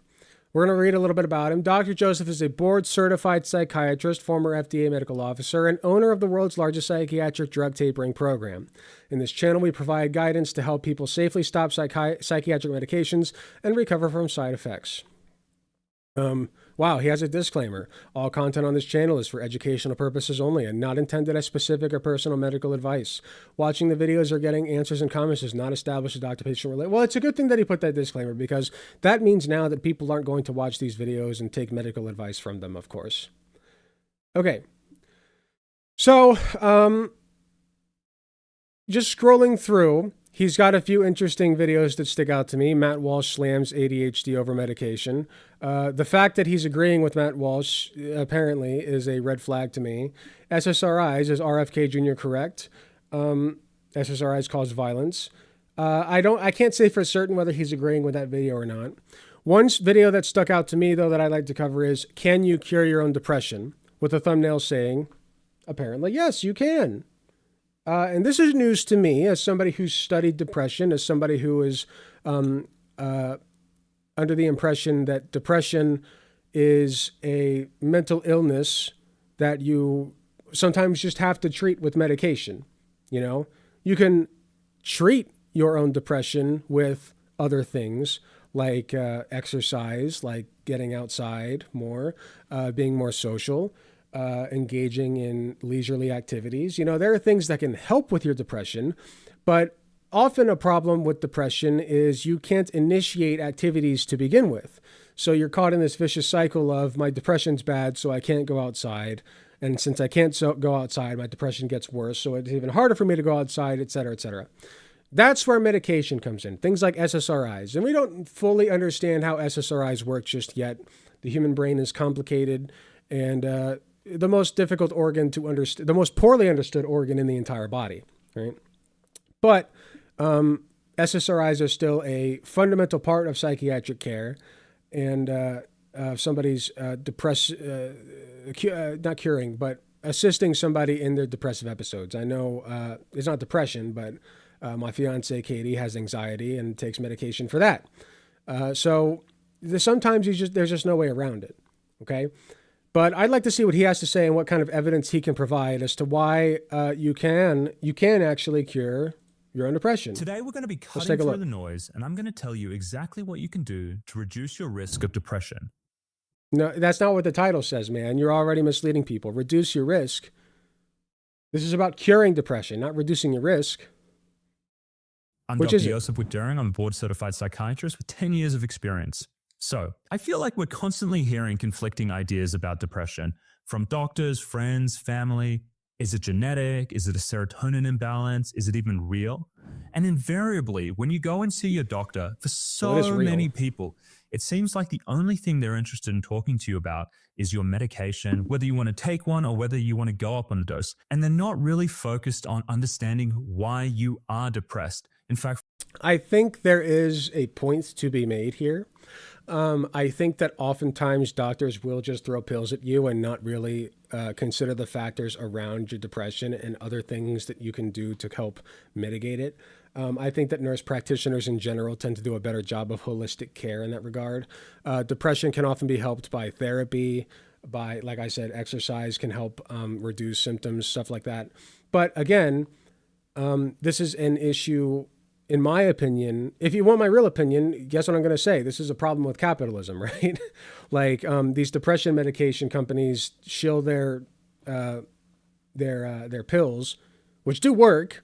They do what they're advertised to do, but then doctors are kind of taught in schools that they paid to go to. Oh, well, hey, like just throw these pills at them and they'll be fine. Like they're not really taught holistic care. They don't care to provide holistic care because it doesn't matter as long as people get their pills and they're happy. So there's like a mixture of thoughts here to be had. But in general, I do think that sometimes you do just need a pill for depression. Sometimes there is just a chemical imbalance and a pill is the solution. for many doctors, they simply believe that it's genetic, possibly due to a serotonin imbalance. It turns out for-profit healthcare is a problem. That the serotonin deficiency. I wonder how many times he's talked about for-profit healthcare on his channel, by the way. See, and this chemical imbalance deficiency of depression has really fallen apart, especially since Joanna Moncrieff published her umbrella review last year. What is this? Really fallen apart, especially since Joanna Moncrieff The Serotonin Theory of Depression, a systemic umbrella review of the evidence. Published her umbrella review last year that really looked into this. The main areas of serotonin research provide no consistent evidence of there being an association between serotonin and depression, and no support for the hypothesis that depression is caused by lowered serotonin activity or concentrations. Some evidence was consistent with the possibility that long-term antidepressant use reduces serotonin concentration. Well, let's look that up, shall we?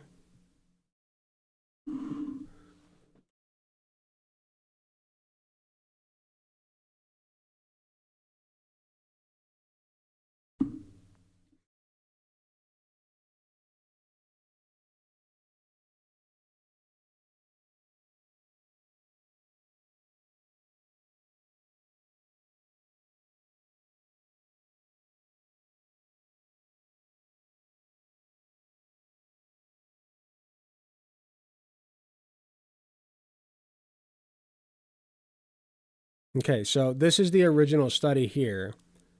The Serotonin Theory of Depression, a systematic umbrella review of the evidence. There are 5 correspondents and 1 comment. So what's going on here? So this is the first correspondence. I can't access it, of course. Depression not generally linked with serotonin deficiency. This is hardly news to neuropharmacologists, which Moncrieff et al. Tacitly admits, as they justify the review by citing examples of lay and general practitioners believing depression is caused by a chemical imbalance, i.e. serotonin. None of the parameters reviewed by Moncrieff are validated biomarkers of chronic state-level extracellular brain serotonin. Hold on. Let me try something here.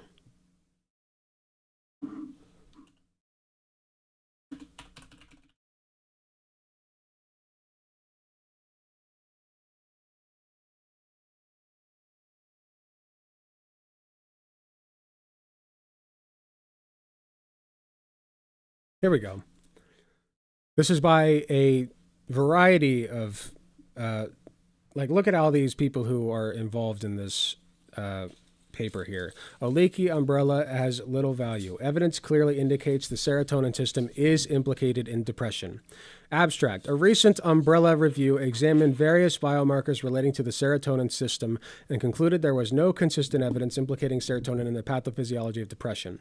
We present reasons for why this conclusion is overstated, including methodological weaknesses in the review process, selective reporting of data, oversimplification, and errors in the interpretation of neuropsychopharmacological findings. We use the examples of tryptophan depletion and serotonergic molecular imaging, the two research areas most relevant to the investigation of serotonin, to illustrate this. Let's get to their conclusion. That's the problem? That is what one researcher would have you believe, but Is the research bad?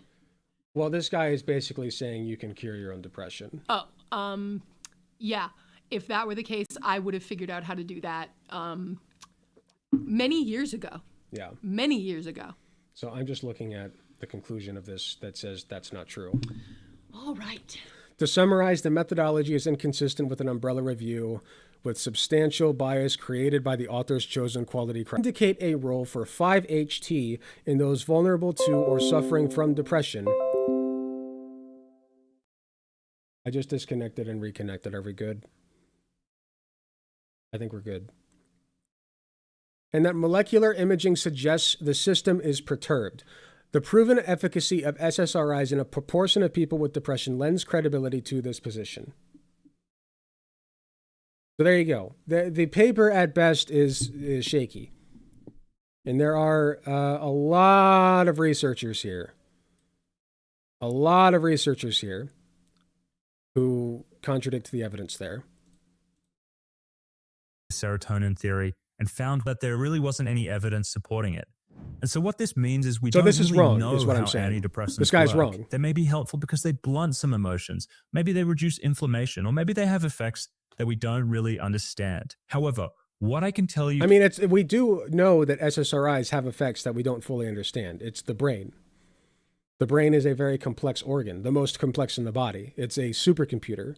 clinically is that for many people, these medications don't work well. And even if they do well, for a lot of people, eventually 5 years down the line or 10 years down the line, they start to wear off. And so this is hardly an ideal situation. If you can get 5 or 10 years use out of a serotonin uptake inhibitor, SSRI, reuptake inhibitor, that's 5 years that you're not depressed, right? Like, if you got to switch medications in 5 years, then so be it. But for 5 years, yeah, it fucking works. Great. Okay. Effects wear off in 5 years, switch to something else or try something else. But 5 years is a long ass time for that to work. For many people. So today what I want to do is to show you a graph which I think provides really clear direction on what everyone should be focusing on if they're interested in reducing their risk of depression. Now, this graph comes from a big EPI study by Cristiano. Okay, we're talking about reducing risk of depression. That is not the same thing as treating current depression. You're purposefully conflating this shit. Why are you doing that? I know you're smarter than that, man. There's a difference between reducing your risk and treating current depression. You're lying. You're lying. Cola, and it was published in the I was willing to give this guy the benefit of the doubt going into this video, but you are purposefully conflating two different things, and you are lying. Journal of Psychiatric Research back in 2017. So let's have a look at this. Well, this graph essentially comes from a summary of all of the epidemiological research out there on depression and its risk factors, and it has pulled out all of the statistical associations. Now, if a dot and a line is on this side, it means that there's an increased risk of getting depression with that risk factor. And these are done in effect size. And I want you to know that these effect sizes are huge. So an effect size of 1 is generally considered to be a very large risk. And so if you have things up here like 5, these are huge risks. So don't be confused by that. So a little bit of orientation here. Okay. So when it says depression and type 1, what the type 1 refers to is the strength of the evidence, meaning that there was very strong and compelling evidence for these risk factors for depression. Type 2 means that there was very compelling evidence. So it's not saying that there's two different types of evidence. It's just saying that these ones had more backing behind them. Okay, so let's dive in. So first on the list for depression, we have obesity. which has an effect size of about 1. The next thing there, we have 4 to 5 metabolic risk factors. And so what would those things be? Well, that would be things like high blood pressure, high cholesterol, high triglycerides, insulin resistance, and obesity. And it's not that uncommon to have multiple of these. In fact, I probably would have had 4 of these risk factors a couple of years ago when I was quite sick and I wasn't looking after myself. And these seem to be having a very large impact on the likelihood of becoming depressed. Next up is widowhood. And so this is losing your spouse. Unsurprisingly, you're up at around, So what this is, what you have to be careful with is this is correlation. We see depression more often in people with metabolic risk factors. That doesn't necessarily mean that the metabolic risk factors are leading to the depression, just that people who have depression are also more likely to have metabolic risk factors. This is a complicated web of overlaying concerns that you have to untangle. Okay, it's complicated. We don't exactly know, does the obesity lead to the depression or are you depressed because you're obese? Like, we don't know. It's both. It's complicated. An effect size of 5. That is enormous, but I'm sure that doesn't surprise anyone else. Down here, we have childhood physical trauma. Just don't be a widow, we have idiot. sexual Then you won't be dysfunction, depressed. and then we have job strain. Now, your husband died, skill issue. Maybe your husband shouldn't have died. Then you wouldn't be depressed. I want to provide my take on this. Many of these things you can't do much about. For instance, childhood physical abuse, there's not much that the person can do about that. Widowhood, there's not much the person can do about that. Job strain, yeah, you have some effect on that, but it's less modifiable. Yes, and in those instances, guess what would help? Main things on this list which you can change are related to health and diet. And that may be surprising to hear for many people because look at this. If you have 4 to 5 metabolic risk factors. Okay, so we're just going to ignore the fact that widowhood has a 5.5 relationship here with depression. We're just going to put that aside. Like, yes, that doesn't matter. You can still cure your own depression. Trust me, bro. Trust me. Right? What does somebody do if their husband dies? Like, what happens? And then they're depressed as a result of that. You can get depression from events like that. Okay, there's not really, like you said, there's nothing we can really do to avoid that. So then what is a person to do? Do they just exercise more sweaty? Like, so your husband died? Well, have you tried going for a walk? Sometimes you really do just need an SSRI. We have data supporting strongly, I should say, that they work. Okay? Like, come on. That is a higher risk for you than having childhood physical abuse. I want that just to sink in for a second. 4 to 5 metabolic risk factors conveys more of a risk than childhood physical abuse. And this thing down here of sexual dysfunction is often a proxy for other health conditions. So one of the main causes of sexual dysfunction is actually vascular insufficiency. And that goes hand in hand with, coronary artery disease and vascular disease. And what causes that? Well, a lot of these 4 to 5 metabolic risk factors, things like diabetes and high blood pressure, and a lot of these things link back to food. Hey, baby. And what we do know from a lot of the research that's coming out... Hold on, something more important than this guy. Hey, baby girl. Okay, she's just going to sit on my lap. A baby. Who's a baby? The older she gets, the more she does this. I don't know if you guys have noticed the frequency with which she's climbing on me is increasing. At the moment is that what we eat is playing a huge role in our mental health. I mean, there are... What's your cat's name? Her name is Winry. Are probably 10 clinical trials going on right now about the ketogenic diet for various mental health conditions. And the clinical trials that have been published so far show huge impacts on people. And where they think this is coming from is they think it's coming from the reversal of insulin resistance. There's something about eating a lot of sugars and a lot of carbohydrates that is making people sick.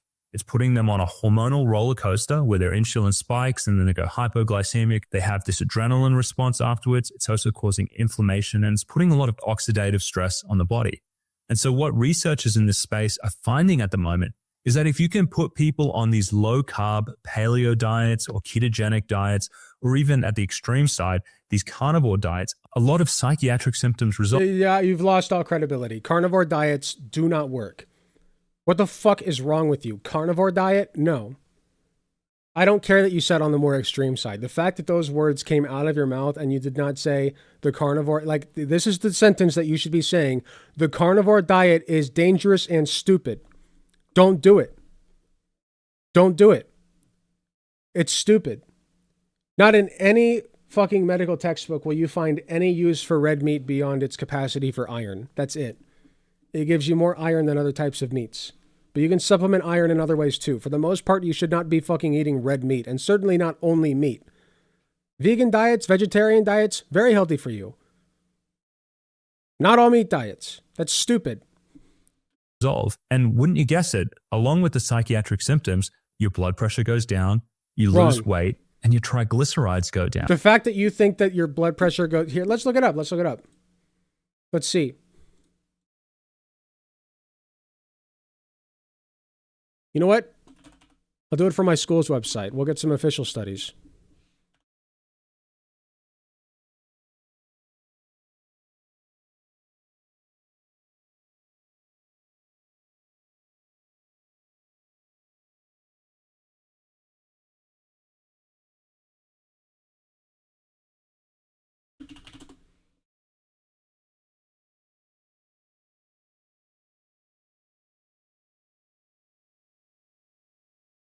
Someone dies, you mourn, not drug your real emotions away.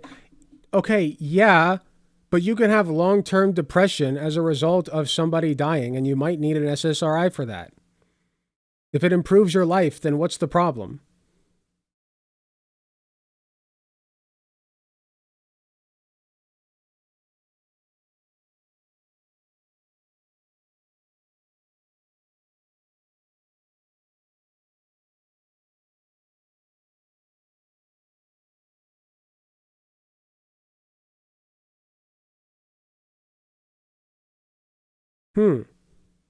Let's take a look at this one. This is just a case study, but nonetheless useful for us.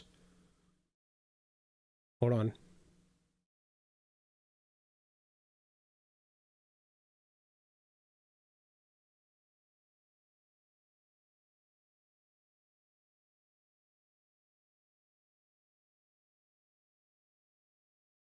Can I pull up the study or...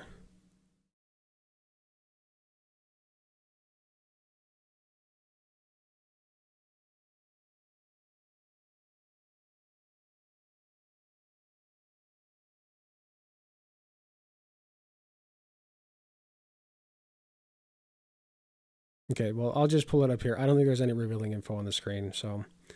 Health expert abandons carnivore diet after suffering heart issues and sleep disturbances. Paul Saladino, known as the Carnivore MD, opened up about the negative side effects he experienced after following a restrictive carnivore diet for 2 years. Here, let's look up. We can do this easily. Let's just look up Paul Saladino.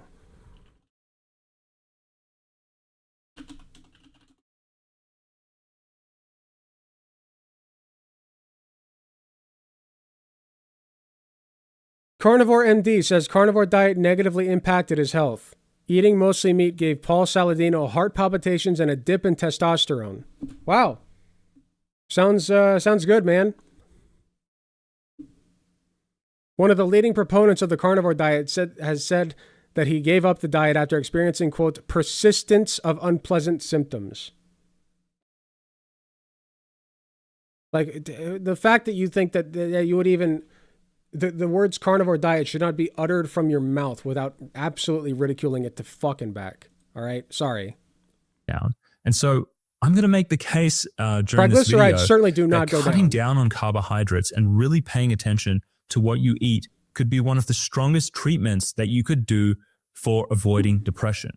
Now, let's keep on going because I want us to go down and look at some of the risk factors for depression type 2. And so again, I don't disagree that eating healthy is good for you and will help you stave off depression. That's great. Great advice. But that's not curing depression. That's preventing it. Okay, they're not the same thing. You're literally just lying. Here at 2.57, we have intimate partner violence. I'm sure that doesn't surprise anyone. If you're getting beat up by your partner, that's a big risk for depression. Metabolic syndrome appears again. Gulf War veterans. Now, this may have to do with actually toxicity for soldiers who fought in the Gulf War and were exposed to toxins. Down here, again, we see metabolic risk factors. And now we've it was the Gulf War, right? I'm sure it was the toxins that caused the depression. True. got things like psoriasis here. So we have psoriasis, and then we have this one down here, which is dry eyes with Sjogren's syndrome. And so these are two autoimmune diseases. Put a pin in that. I want you to remember that because we're going to put that together in a moment. These ones here, we have childhood emotional abuse and childhood sexual abuse, and then we have sedentary behavior here. So again, what you're seeing on this graph is some things that really are unavoidable, like childhood emotional abuse and childhood. Yeah, and what do you do if that's unavoidable, man? What do you do? You had childhood sexual abuse. As a result, you developed depression. Now what? You just carnivore diet your way out of it, man? What's the solution? Sexual abuse. Kid's not going to be able to do anything about that. And we have domestic violence. So I'm sure these things make a lot of sense. But what we are looking at we're not paying attention to any of that. Pay no mind to the childhood sexual abuse behind the curtain that caused your depression. No. Put that aside. Put that aside. Don't pay attention to any of that. That's not important right now. Other risk factors are really metabolic problems. Eat a steak. And really, even with the autoimmune things, these are dietary problems for many people. If you have psoriasis or some other autoimmune condition, what I need to tell you is there are lots of people out there who are completely reversing these conditions by changing their diets, by moving away from inflammatory foods. They do something like the elimination diet, where you get rid of like the 10 most common food allergens and food sensitivities. And you also limit grains, which are really refined carbohydrates, and added sugars and sweet drinks. And people are finding that he's very insidious. He's giving good advice. You have to watch out for this, okay? He's giving some good advice and mixing it in with his bullshit so that you don't taste the bullshit, okay? You have to watch out for that. Yeah, he's right. You should fix up your diet, okay? Reduce the grain intake, or at least make it complex grains with like whole grains, right? With more nutrients. White bread is shit. Don't eat it. It's cake, all right? It's literally dessert. Don't eat white bread, all right? But you're mixing in good advice with shit. All right? That's how they get you. Don't let them trick you. Even with really severe autoimmune problems, if you do those, the symptoms either go away entirely or they lessen, and it lowers your medication burden. And the other thing that I want to highlight here is that this thing here, having 3 metabolic risk factors, think how lowers your medication burden. So do I stop taking the SSRI? I was under the impression that I could cure my own depression. Right? That's what the video says. I can cure my own depression. Which is it? Because right now you're feeding me a load of fucking bullshit, man. You're lying. How easy that is. Insulin resistance, well, yeah, we've got 50% of the US population with that. Obesity, yeah, we got a lot of people who are... He's correct about many things. I just explained this to you, M. He's mixing in his good shit with his bullshit. Obese and high blood pressure. That's how he gets you. That's probably not that uncommon. If I were to hazard a guess, we might be looking at 20% of the US population. And what I want you to see is that seems to be conveying nearly the same amount of risk for depression as being sexually abused as a child. And now what this really says to me is that there is something very important about food that is making people unwell. I think a lot of times we forget that... Yeah, let's talk about the food industry and the shit that they're putting in it. Let's talk about public health. Let's talk about it. Let's talk about the things that that our politicians can do to improve public health, right? More regulations on restaurants. I agree. More regulations on food sources. Make them healthier. Stop putting bad preservatives in them. Stop putting stop funding high fructose corn syrup. Stop giving subsidies for that. I agree. Great policy. Guess what? That's all progressive policy, right? But since you probably, if I had to venture a guess, he probably likes fucking RFK Jr., right? So there's no way that he would advocate for that shit. Prove me wrong, man. Prove me wrong. I would love to see you advocate for actual good things that would help people's nutrition. Okay? But at the same time, that still doesn't cure your fucking depression. That our head is connected to our body, and how our body looks and how our body feels is likely going to be represented in our brain. And so if you have an unhealthy body, if you're having problems with your weight, it's very likely that's also translating to how your brain is working. And so that's why we see that things like your metabolic health and childhood sexual trauma are turning up as kind of equal risk factors for depression here. And so I hope that really makes the case that we should be focusing on our metabolic health as one of the main modifiable things we can do to lower. Okay, but you still haven't said, what if I do have childhood trauma and that's directly linked to my depression? What if that's the case? I can't just drop the SSRIs, right? I can't just fix my brain magically through diet and exercise. That's not going to work.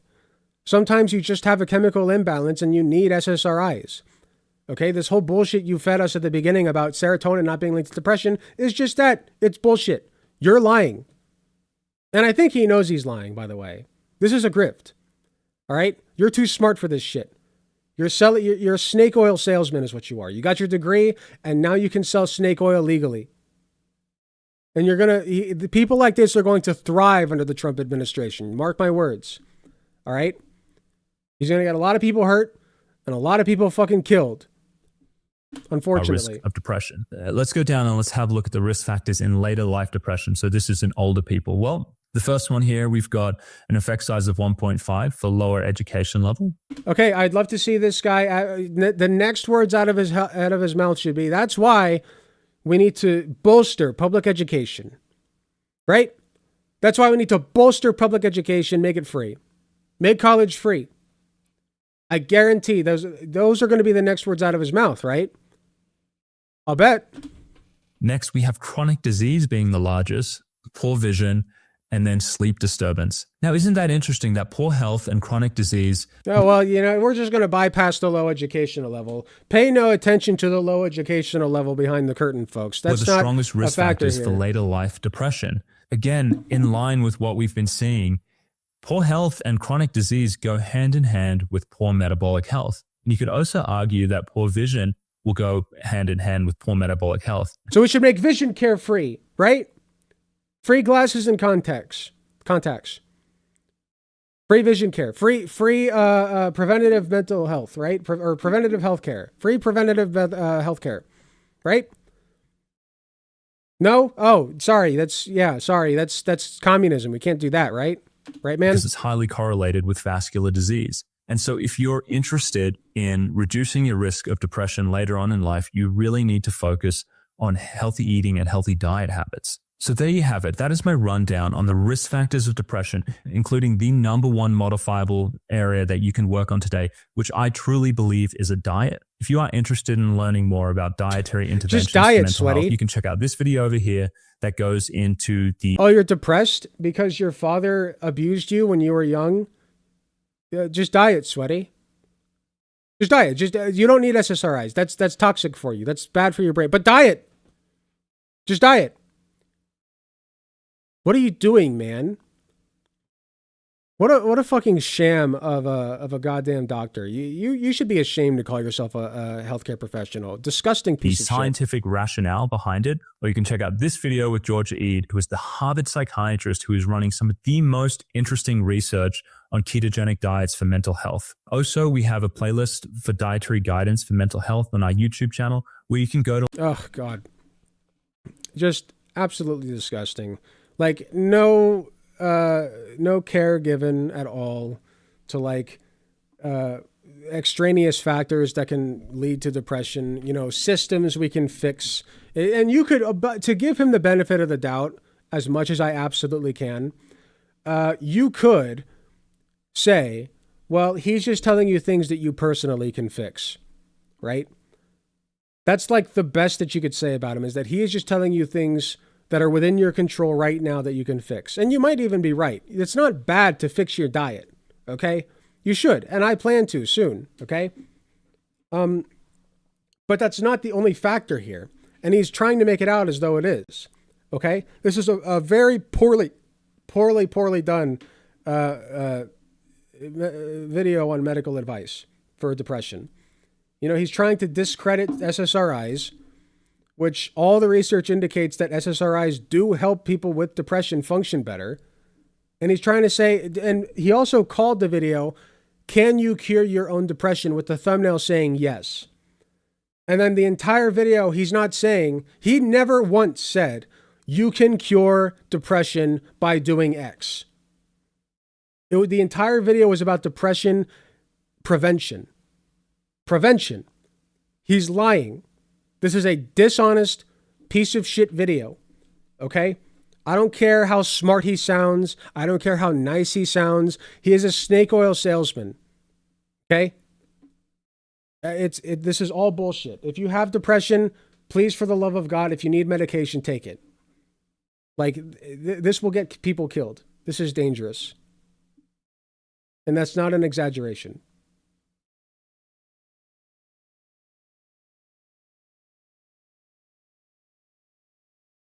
He started pandering to right-wingers only recently? Yeah, interesting how that works.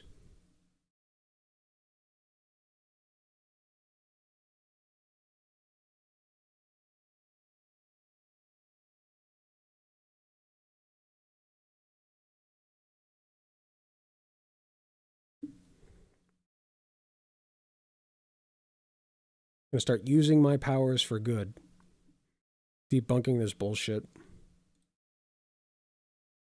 Okay, I'm going to take another pee break real quick. I'd like to try to get one more segment in, but we'll see what happens. Be right back.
right. You're damn right, Knuckles. I know Eggman's secret station's here somewhere. All we have to do is find it. I know we'll need a key to get inside. That's our only way to find it. So let's go.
stuck. I'm in narrow hallways, running like it's a ball game. Hand tracks be tracking me to different doorways. In a maze, and I don't know what to do.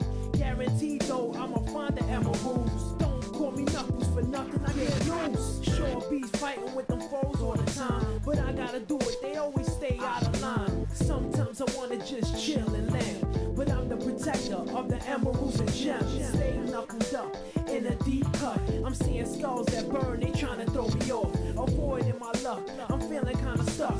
Don't call me Knuckles, give me a box.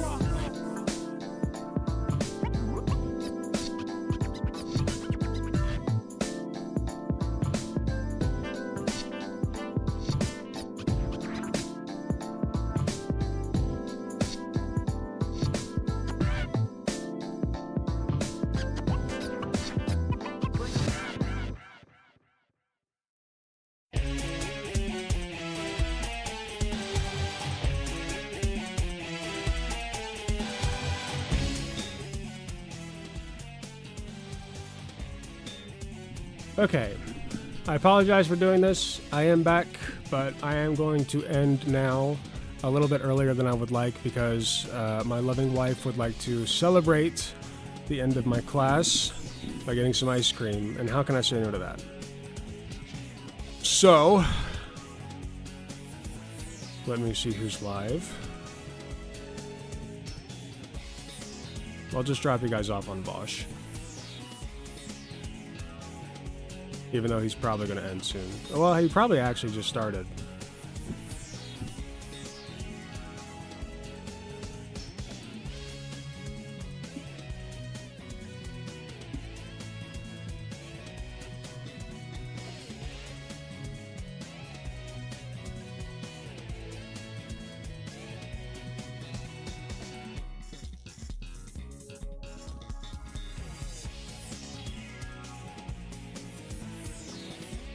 All right.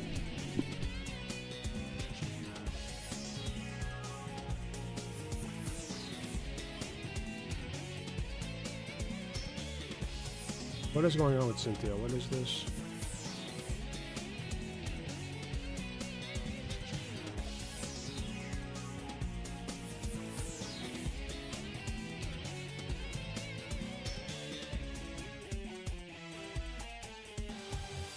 Okay.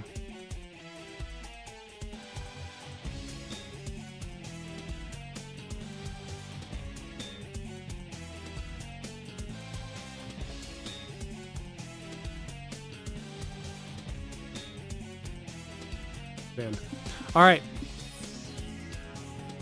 I'm going to drop you guys off with Vosh. I hope you all have a wonderful evening. Take care. I will be back on Sunday for Lay Epic Debate. Until then, have a great night and a great weekend.